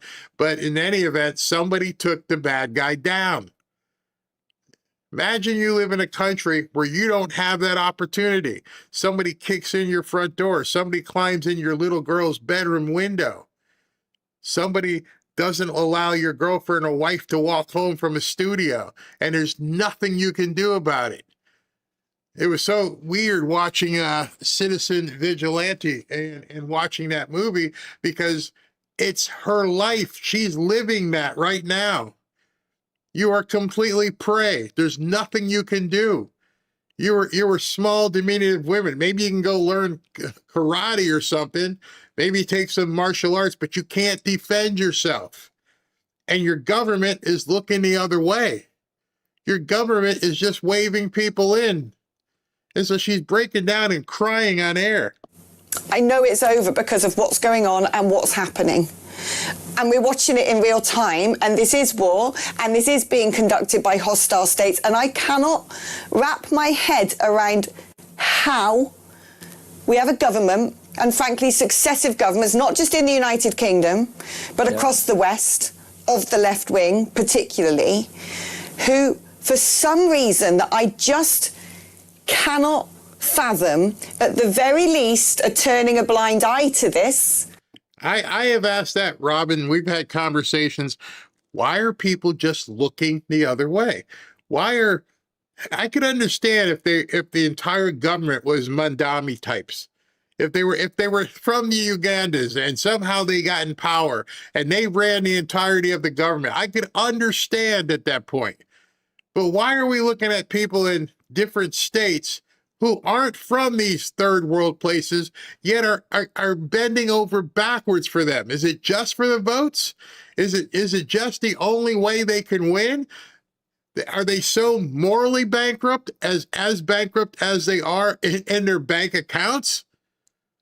Something is really wrong, because they are telegraphing to every single one of us. We have no money in the bank.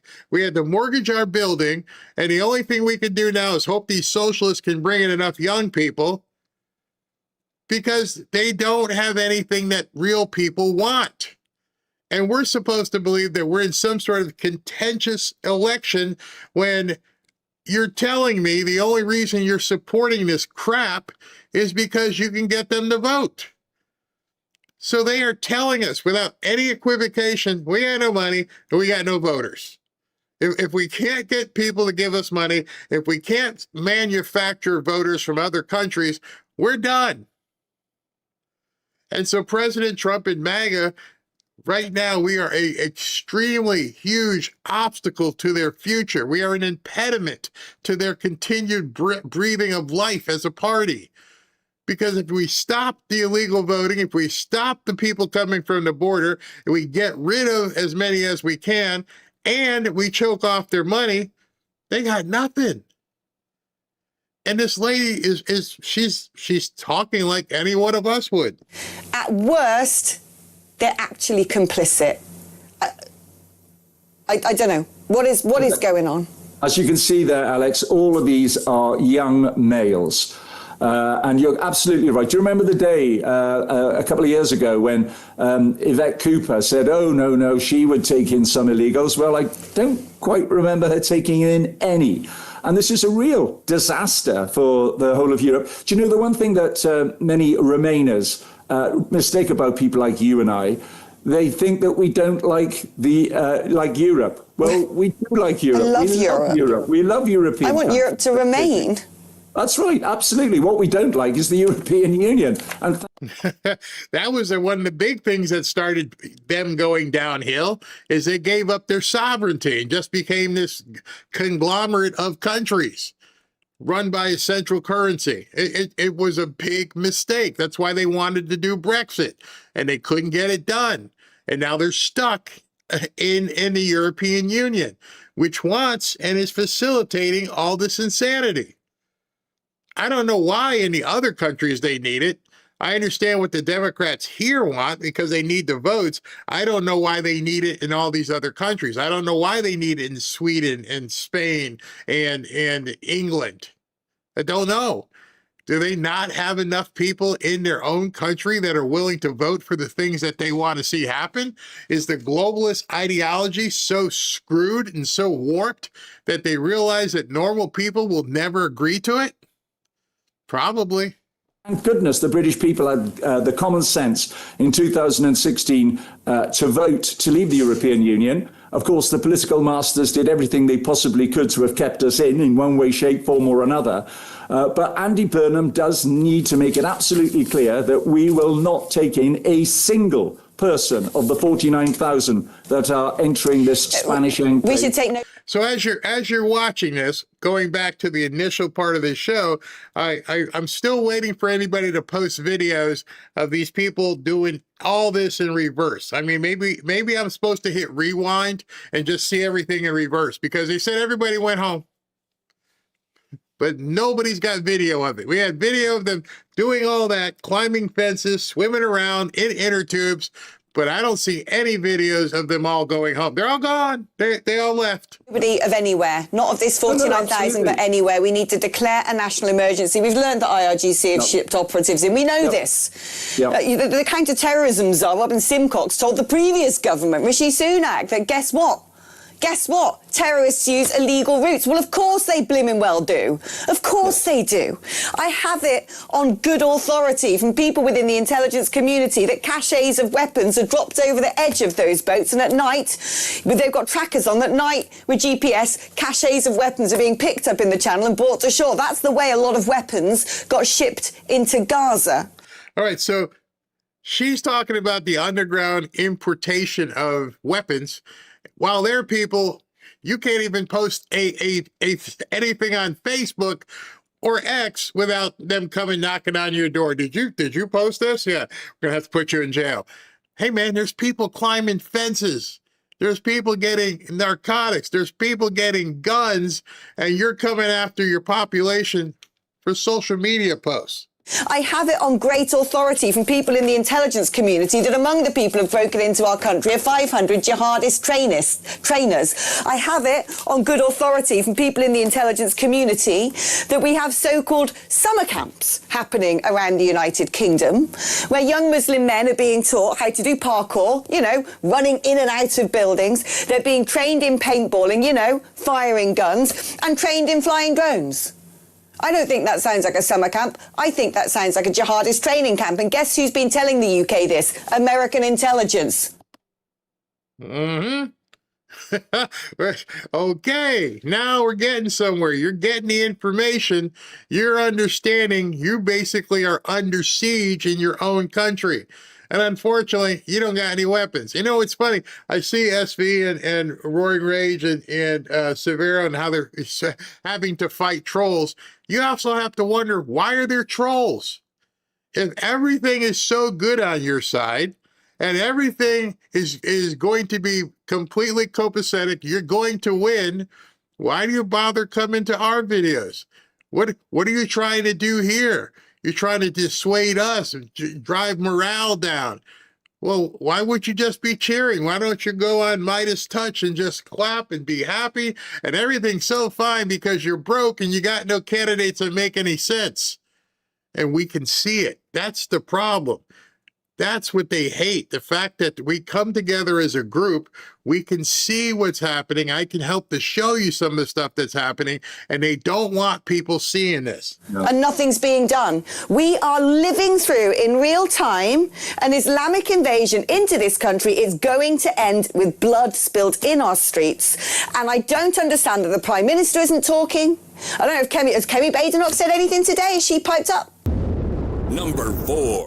I'd be mad too. I guess no, I wouldn't say I'd be mad. We're already mad. It happens here.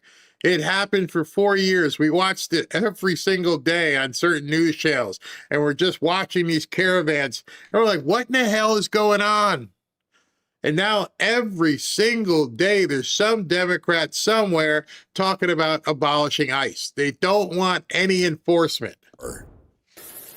And Jim Van, you've written about this. You talked about how Donald Trump took... Okay, so this isn't the same segment. I didn't want you to think I was rerunning it. This is a whole different segment. ...over the Republican Party in 6 steps. You're also looking at what the most radical elements of the DSA are doing to the Democratic Party. Talk about that. Yeah, anyone who thinks that Democrats couldn't eventually nominate a socialist candidate is not paying attention to what's happening inside the Democratic Party. You have a base that is really fed up. They feel like the establishment loses elections and doesn't have a spine. They're looking for something new. Then you see what happens with the mayor in New York. You see what happens in House races in New York. You look what happens in Colorado.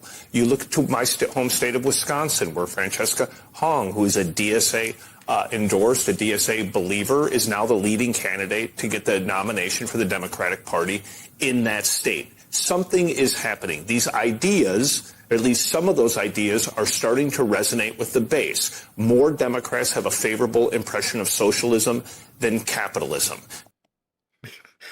How about the independents? We know the Republicans don't want any socialism.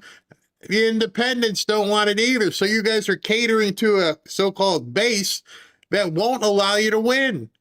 And you're going to see, watch what happens. Watch what happens as things start getting closer to November. We're going to see a lot of this.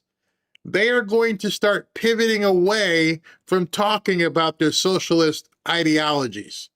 They're going to become as mainstream as they possibly can.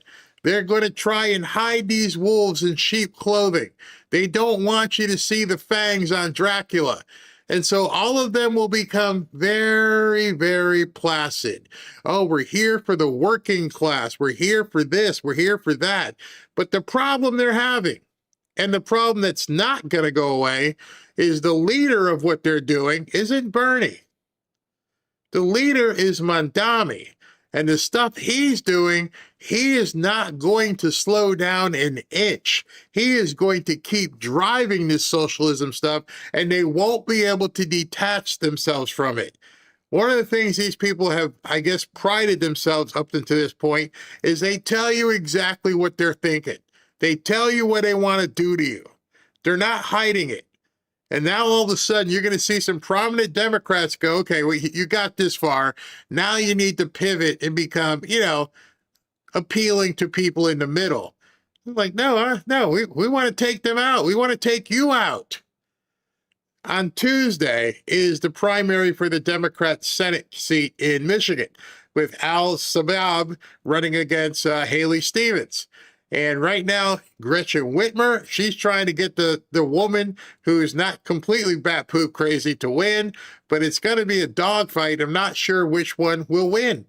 We're going to see that on Tuesday, but then you got to go against a centrist, MAGA, he's endorsed by Trump, Republican, Mike Rogers. So at that point, the unions, everybody, nobody wants your socialist crap. And how do I know this? The pivot has already begun. Al-Shabaab, whatever his name is, he's already telling people, oh, I'm not like them. If you haven't seen it, go look.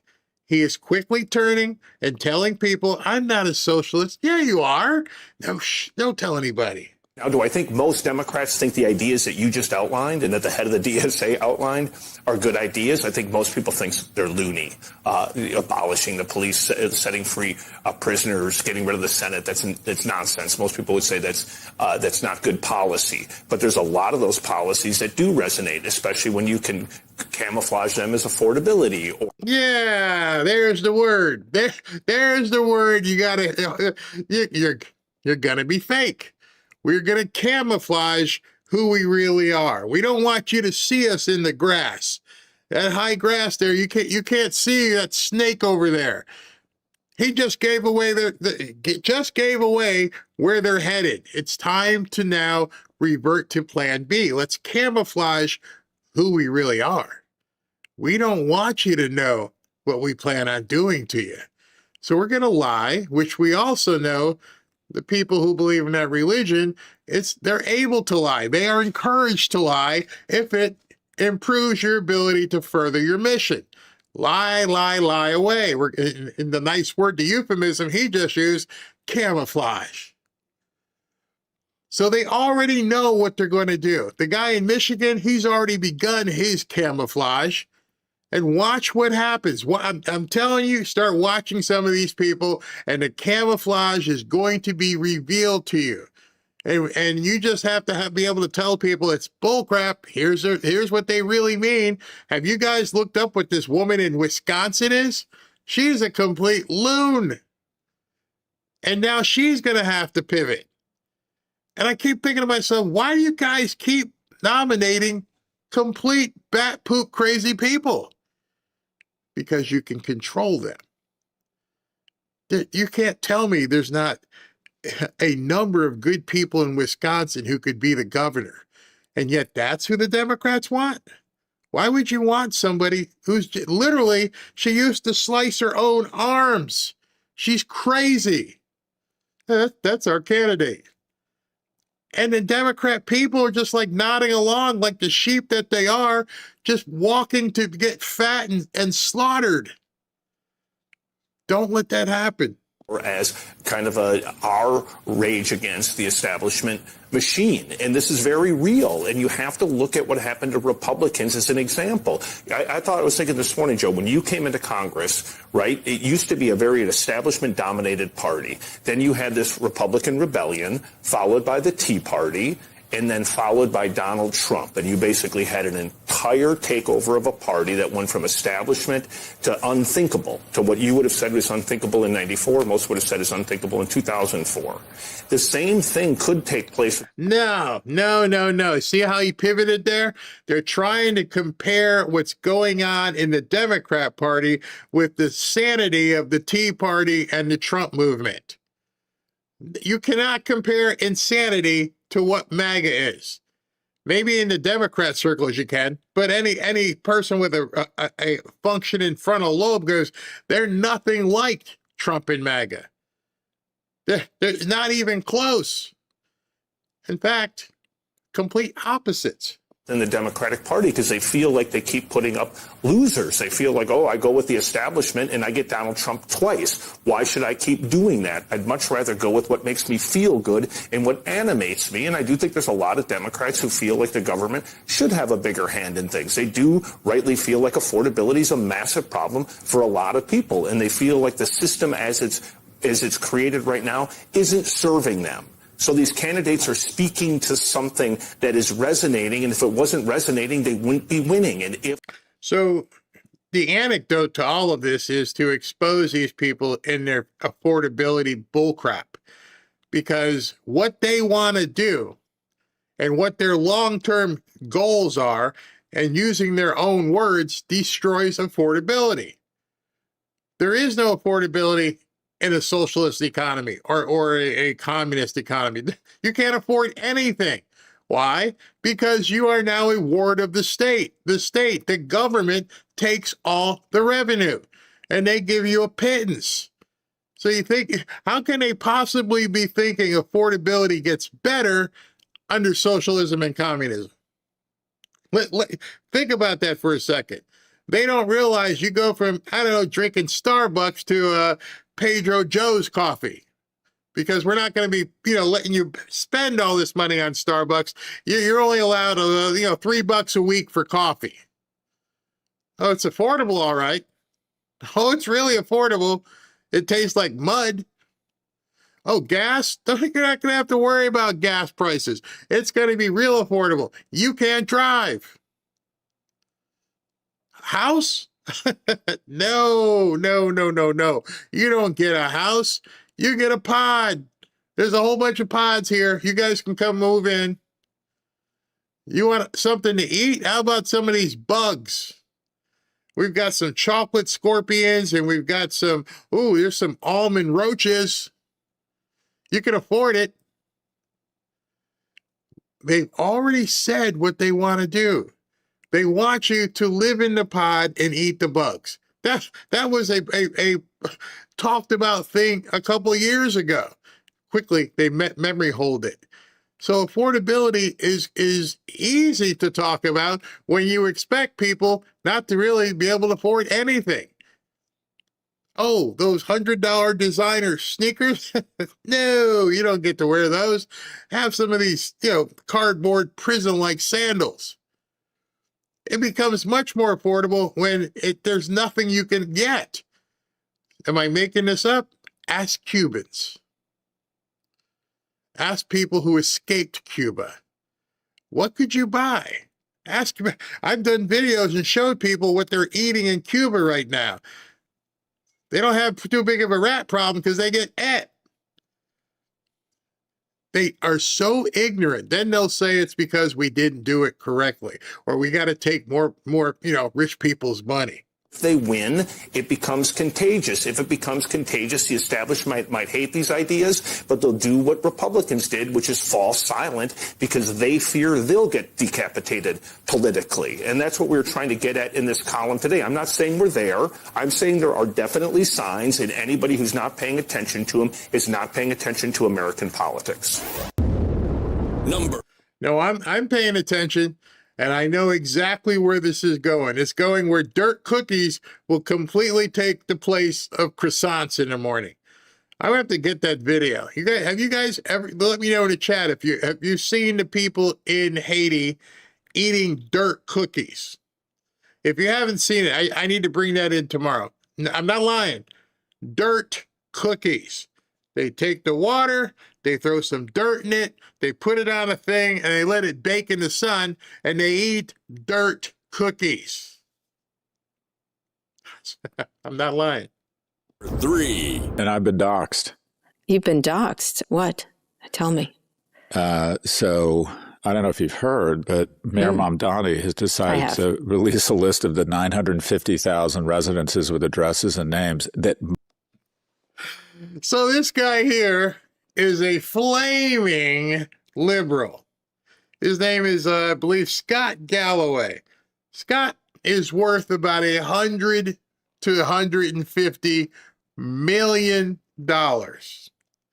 And he was all for these socialist policies. This clip right here of 45 seconds should scare the hell out of every single Democrat. Every single one. He's like, I was doxxed. She's like, what do you mean you were doxxed? That's Kara Swisher. She's also on CNN often. And so here's a 100 millionaire, and he's terrified because, oh my gosh, Mamdani doxed me. And I was supporting him. Might be eligible for his pied-à-terre tax. Yeah. And this is from the Wall Street Journal. This is a story. Explain it. Do you want me to explain it? Let me read from the Wall Street Journal. Mamdani's administration fired a warning shot last week when it published an online list of property owners that might be subject to a surcharge of luxury second homes. The list includes owners' names, addresses, and market value of properties. The release list threatens to stir up existing tensions between the mayor and the city's elite. The city has also been sending out notifications to homeowners they might be subject to the new tax. If you have a second home in New York worth more than $5 million, check your mailbox when you're back in the 5 boroughs, because you've got mail, the mayor said in a post on social media. I assume I have an apartment here, but I'm well below that number. What do you, I don't love this. I can't. Yeah. I don't love this. I'm not liking this at all. What did you think that? Did you think that sheep, when he pulled off his wool, that big wolf with the teeth was just going to be nice because you were on his side? Every Democrat you should forward them this piece right here. You can clip it, Ashley, because everybody who's a Democrat needs to see this. Oh, no. I'm a fan of Mamdani. He won't come for me. Say, I love this. It feels like a little bit like doxing. Just tax them and get on with it is my feeling. That's how I feel. Here's the definition of doxing. Okay. Doxing is publishing private identifying information to expose someone to publicly pressure or harm without their consent. Tied to status, the publisher's disapproval, swap elite for any other disavowed group, and nobody's calling this a tax roll. I'm a fan of this tax. It was nice and dandy because you probably had accountants that were going to help you out and everything else, but now they know who you are. That's the part he didn't like. I was anonymous. Nobody knew I was sitting fat and happy at $150 million. Yeah, it was like, Joe LLC owns this. It's not me. They started revealing who was behind Joe's LLC. And now they know it's you. Your mayor, who you supported, decided to tell the world that's Scott's house without you knowing. I was supportive of it. Yep. Rich absenteeism should subsidize a nurse in the Bronx paying 40% of her income on rent. I came out in favor of this tax.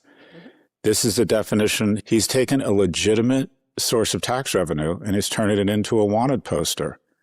And the question I would have is, other than trying to identify and imply these people have done something wrong, and then 18 months after a healthcare CEO was executed in the street and then published the list, what is the upside here? Why is he doing this? Because commies and socialists are going to eat you. You thought you had made favor with him. I support this extra tax. I support what he's doing. As long as you didn't put my name and face out there. Wait a second. Wait a minute, Mamdani. Oh, you thought you were immune. You thought you were going to get away from it. No, we're coming for all of you. Even the ones that, shook hands with me and said, I look forward to supporting you as mayor. And with his little smile, he was smiled at you. You shook hands. You thought this was going to be fantastic. Your accountants were going to work it out so you wouldn't get hurt. And you come back and find out he told the world where you live and how much the property's worth. Oh, and that it's a second home. So if you need to go bust in, understand Mr. Scott there, he's not there all the time, but he's worth a whole lot of money. This is a nightmare for these people. They believed it. They bought into the hype. Oh, socialism. Yeah, we're going to make everybody equitable. Okay, you're going to get some. We're going to get some of yours. We're going to let everybody know where you are. It's crazy. Bill Ackman, another billionaire from New York, he wrote this. The New York City Mayor Mamdani pied-à-terre tax, the PAT tax, will likely reduce overall tax revenues for New York, and that's before considering the capital flight it will cause because people are going to leave. When a New York City home is burdened with an additional annual tax, the home values will decline by the capitalized value of that new tax. While the PAT is set at 5%, it is 5% of the assessed value of the home, which is generally substantially less than its actual market value. Assessed values are typically a fraction, let's say 6 to 15% of the market value of a home and or apartment. So economically, the PAT tax should be approximately 0.3% to 0.75%. And it's actually much higher than that, which is of the market value of the home. Using a 4% cap rate, and I know he's getting into weeds with numbers here, a 0.3 or 0.75 should reduce market values and annual real estate tax collections by up to 18.75%. Assuming people believe the tax will be payable annually over the long term. Impact on current real estate values is not just on owners whose primary residence is elsewhere. As such, the value of all New York City residential real estate is going to decline. This will lead to substantially reduced assessed values and lower overall real estate collections. And all of the above is even before considering the capital flight. We're getting out of Dodge as more wealthy New Yorkers leave the city and the desirability of New York City residential real estate declines. Tell me why I'm wrong. You're not. The problem is you think anybody cares. This guy's smart enough to know. He's smart enough to surround himself with people who said if we do this, they're going to leave. To wit, he probably, and the people he surrounded himself with said, fine, let them. See, it's not about raising taxes. It's about getting rid of you white Jewish people. It's about getting rid of the elite. They don't want you there. I don't know how he's going to raise money to do the things he wants to do, but you are no longer welcome here. The Big Apple is sour on your side of the apple. Get out. Don't let me be the first one to tell you. This guy in his first couple of months is doing everything to make your lives miserable. And this guy, Scott Galloway, just found out. Why would he screw me like that? Dude. This is just the first couple of months and he's bent you over and done the American me behind your butt. You don't even know what he's got in store. Number 2. What's your stance? What is your stance on men or athletes who test as biological male participating in women's sports? What's your personal stance? All right. This is the head coach of the Indiana Fever. She's the head coach of Caitlin Clark and Sophie Cunningham. Sophie Cunningham has been making all kinds of news lately because she's the one who pointed, the big blonde who pointed, no, we do not want trannies in our sport. We do not want men playing in our sport, even though they might have a few already, but we won't talk about that. So instead of backing up her players, after this press conference comes out, she decides she's going to tell everybody what she thinks about, well, not really. Here, listen. Yeah, I mean, I don't know that I would say that I'm educated enough from a scientific standpoint. I don't ever believe that. I'm not educated enough from a scientific standpoint. Do you take showers? Do you go to the bathroom? When you go, number one, are you squatting or you're standing? As you're sitting there, are there twigs and berries that you have to adjust, as you sit down, or you can sit without any, problems? See, these are things boys learn at a very young age. We know it by the time we're like 5 or 6. We're like, hey, there's something down there. There's something, I don't know what's, Mommy, I'm sitting on something.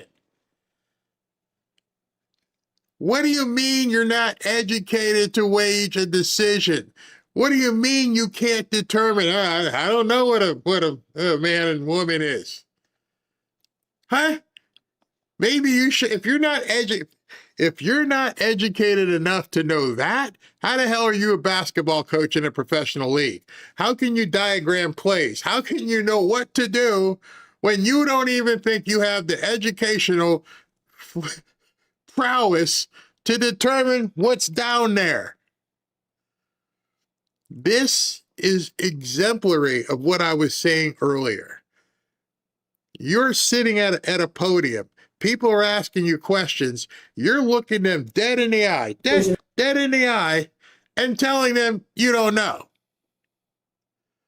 See, we're not supposed to ask these questions. What do you mean? That's beyond me.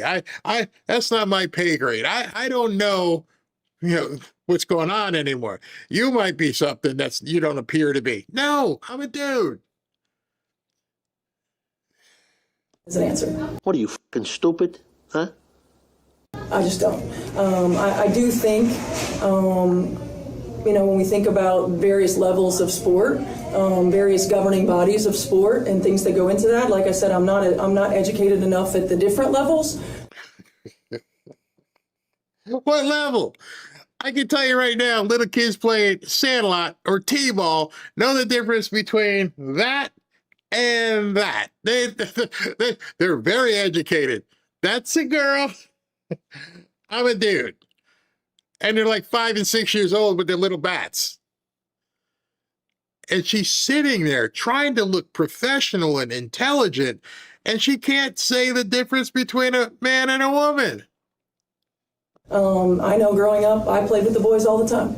So there weren't girl sports. Would you welcome a biological male in WNBA?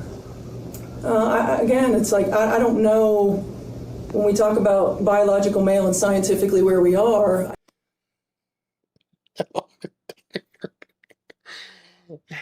Here, let me throw you this big softball. And as I throw you this big softball, it's meant to give you a complete easy question. I'm teeing you up to hit a home run. Would you like to see men in the WNBA? Ooh, that's you're an NBA coach, WNBA coach, right? You're in a women's National Basketball Association. Would you like to see a man playing in your league? I'm not really sure. I'm not that educated. Help me. I think it's a totally different scenario. As I said, I'm not educated enough in terms of transgender and transitioning to give you a smart answer. He didn't ask you about transitioning. Let me repeat. If I was him, I didn't ask you that.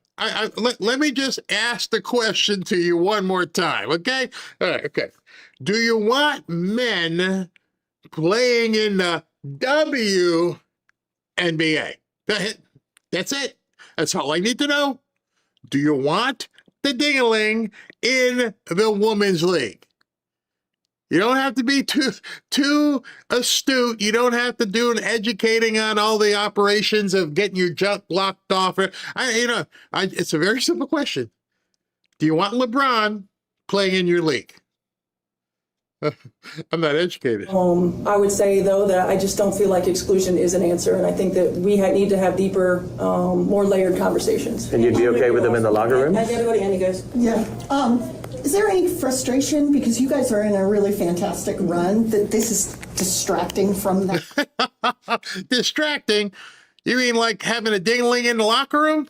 The talk, the questions she's being asked, that's distracting. Having Fred over here with his weenie walking around in the locker room, no, that's not distracting at all. You know, there is a frustration, of course, because we want to talk about basketball, and we want to continue to work on our game, and we want to continue to grow as a team. But I also understand, like, this is part of our growth edge as a league, right? It's part of our growth edge as a league, and. No, I'm sorry, ma'am. When you said right there, you're looking for us to accommodate you and nod along. No, it's not right. You're a long way away from right. You are the WNBA. Oh, yeah, you're right? No, not right. We have to be able to manage. We have to be able to insulate as much as we can. And then we have to be able to lead with conversation. Thank you so much. She couldn't wait to get the hell out of there. Now, I want to pose her a question. You know, there was a very, very, very, I'm sure you'll know the name, very famous NBA player. He won All-Star awards. He won championships, all kinds. He was a dude, because then he ended up getting AIDS, had to retire. And he was like 6'10", muscular, big dude. Magic Johnson. And Magic Johnson he had a son. He didn't do well in basketball, so he went a different path. But I'm just wondering if you'd like to have Magic Johnson's son playing in the WNBA. Let's listen to Magic Johnson's son. My birthday was last month. Obviously, this like a little bit late, but like, you know, whatever. I just figured we would do like a birthday present unboxing, because like I haven't like unpacked it after like receiving it all bundled. So I was like, oh, this will be fun for us. I mean, you really should already know what time it is, but like I don't know how many of you guys are like foot fetish people, but look at the dogs on this it. Oh my God. Remember, Magic Johnson's like 6'10". Obviously. She's been sitting here in her little box for like weeks now. Oh my God, like I forgot how like gorgeous it was until like I re-saw it, but like, I mean, look how cute she is. Oh my God! You know, sometimes you just see something and you're just like, oh, like you just think you don't have a sound, but like this is like candy. Oh my God, this mini Kelly in the croc.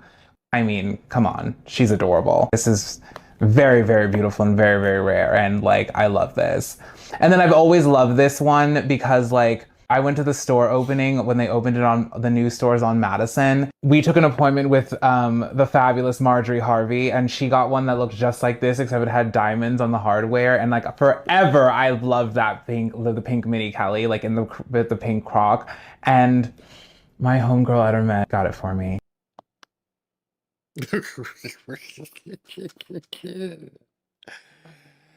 Ooh. So imagine you're in the WNBA and Magic Johnson's daughter decides now she wants to play in the WNBA. All 6'7" of his daughter wants to now be on your team. You okay with that, coach? Just asking.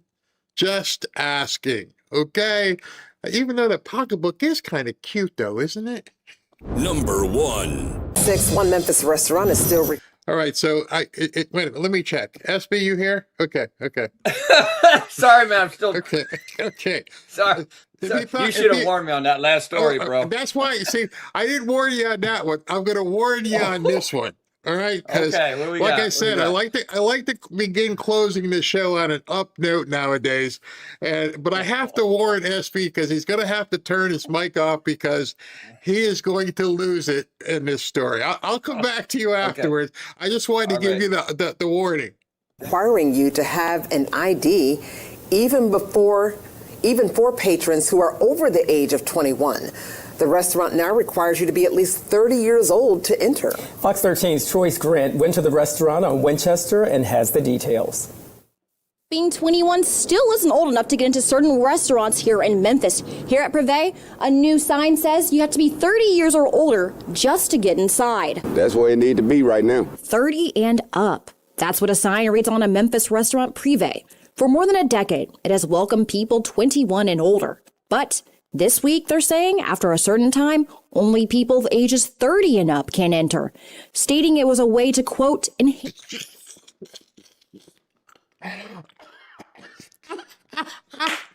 I knew it! I knew it! I knew it! Yogi! Oh my God. It's the dining experience. In the past, Fox 13 has covered violent incidents outside the restaurant. One of the more notable ones from 2023, where 2 people were killed during a shooting. Memphis Police Department says in the last year, there have been 13 different incidents reported to them involving that location. It's not been confirmed if the restaurant made their decision based on those incidents. We did reach out to them, but have not heard a response at this time. But people say, here's a hint. I'm not going into any restaurant that has that kind of sign up. Okay, no firearms, no weapons, and no alcohol. Oh my God! I've seen violence mostly in the younger crowds there. Start arguing in there, but when they get outside, that's when it all go down. The new age rule has sparked a lot of attention on social media. People agreeing with this change. Some saying they may need to raise the age to 35 and 40 up. In the state of Tennessee, a private restaurant or bar can usually set an age-based admission policy as long as it's applied consistently. Lakeisha Bennett says it wouldn't be nice to only be surrounded by a bit of an older crowd. Our older crowd are kind of laid back, they're chill, they're not with all the riffraff, so it'll be kind of good. Yeah. I showed Robin this. She goes, did she just say riffraff? Did she just use a racial epithet of her own people? I'd like to come eat here, but man, we need to keep these riffraffs out of here. I'm sorry. So far, the new age restriction is the only rule they've added. The same rules still apply here. No weapons, no firearms, no smoking or vaping inside. If you do decide to come up to the restaurant, make sure to have your valid government ID ready with you. Oh my gosh! What are the Democrats? Wait, hold on a second, SB. Hey, can they do that on Carnival Cruise too? No weapons, only people who are 30 years old, and make sure you bring an ID so we can see what happened. I watched that before I cut it. I think I watched it 5 times. I think I watched it 5 times, and I'm like, there's no way. There's no way they put that on the air in Memphis. That's Saturday Night Live. Tell me it's Saturday Night Live. Well, right? Did you add the Yogi thing? Did you add that? Yeah. Okay. Robin told me, she goes, you can't put that in there. I said, SB will know what I'm talking about. Oh, yeah. He will definitely understand, because some people said they didn't like the fact that I was saying that on air and stuff. And I'm like, well, it's not. It is what it is. We can't do anything about it. Yeah. Wait a minute. But as I was watching it, I just could not believe that she was saying, "Yeah, don't bring the riffraff here. Don't show us these people." Like, oh gosh, man, how racist. I told you, I'm going to find stuff for the end clip that leaves everybody laughing when they leave, because everything else is too serious right now. What I see, you got something. I got two short Rubio clips. The first one is good about, remember all those Rubio memes? So he talks about it. Apparently there's an interview out there. And then the second one is sports related that you might relate to. Well, you know what? Here's what I'll do. I see that is an interview. I will download that interview and hold it for tomorrow. We'll show the whole thing. Okay. I'll go grab it. It looks like Marco Rubio is sitting down with Laura Trump. which means her show airs, I think, at 9 o'clock on Fox. What's it called? My View with Laura Trump. And I think I can show that without getting in trouble. I can contact her people and say, hey, I want the whole interview. And so we'll go ahead and show that tomorrow. Because but it's interesting. He talks about the thing with the meme. He said there's no pillow on there. That's why he was like kind of down in his chair. But I love it. He's got a great sense of humor. Yeah. Pretty cool stuff. Absolutely. All right, so we're right. All right. I told Robin asked me. She goes, how long are you going to be tonight? And I said, it's. I just have a short about the stuff. We'll get done in like an hour and 10 minutes. And I'm looking at here we go again. I can't make it shorter. I keep trying to make it shorter, and it is what it is at this point. All right, bro. Quick. No update on the shooter's identification yet. Somebody was saying your mic was going in and out, but it sounds better now. It was cutting in and out. Briefly, I may have been laughing so hard I might have hit the button. I mean, because I was looking at your face. I knew it was coming up, and I'm like, wait till he sees this. Oh gosh! All right, everybody have a great night. See you all tomorrow. Thank you very much. All right, everybody, let me go ahead and look at any super chats that may be in here, and I hope that didn't offend anybody. As Robin said, sometimes my humor can be a little bit dark between the Magic Johnson son and everything, but it's all in jest. We have to laugh. We cannot just let things happen.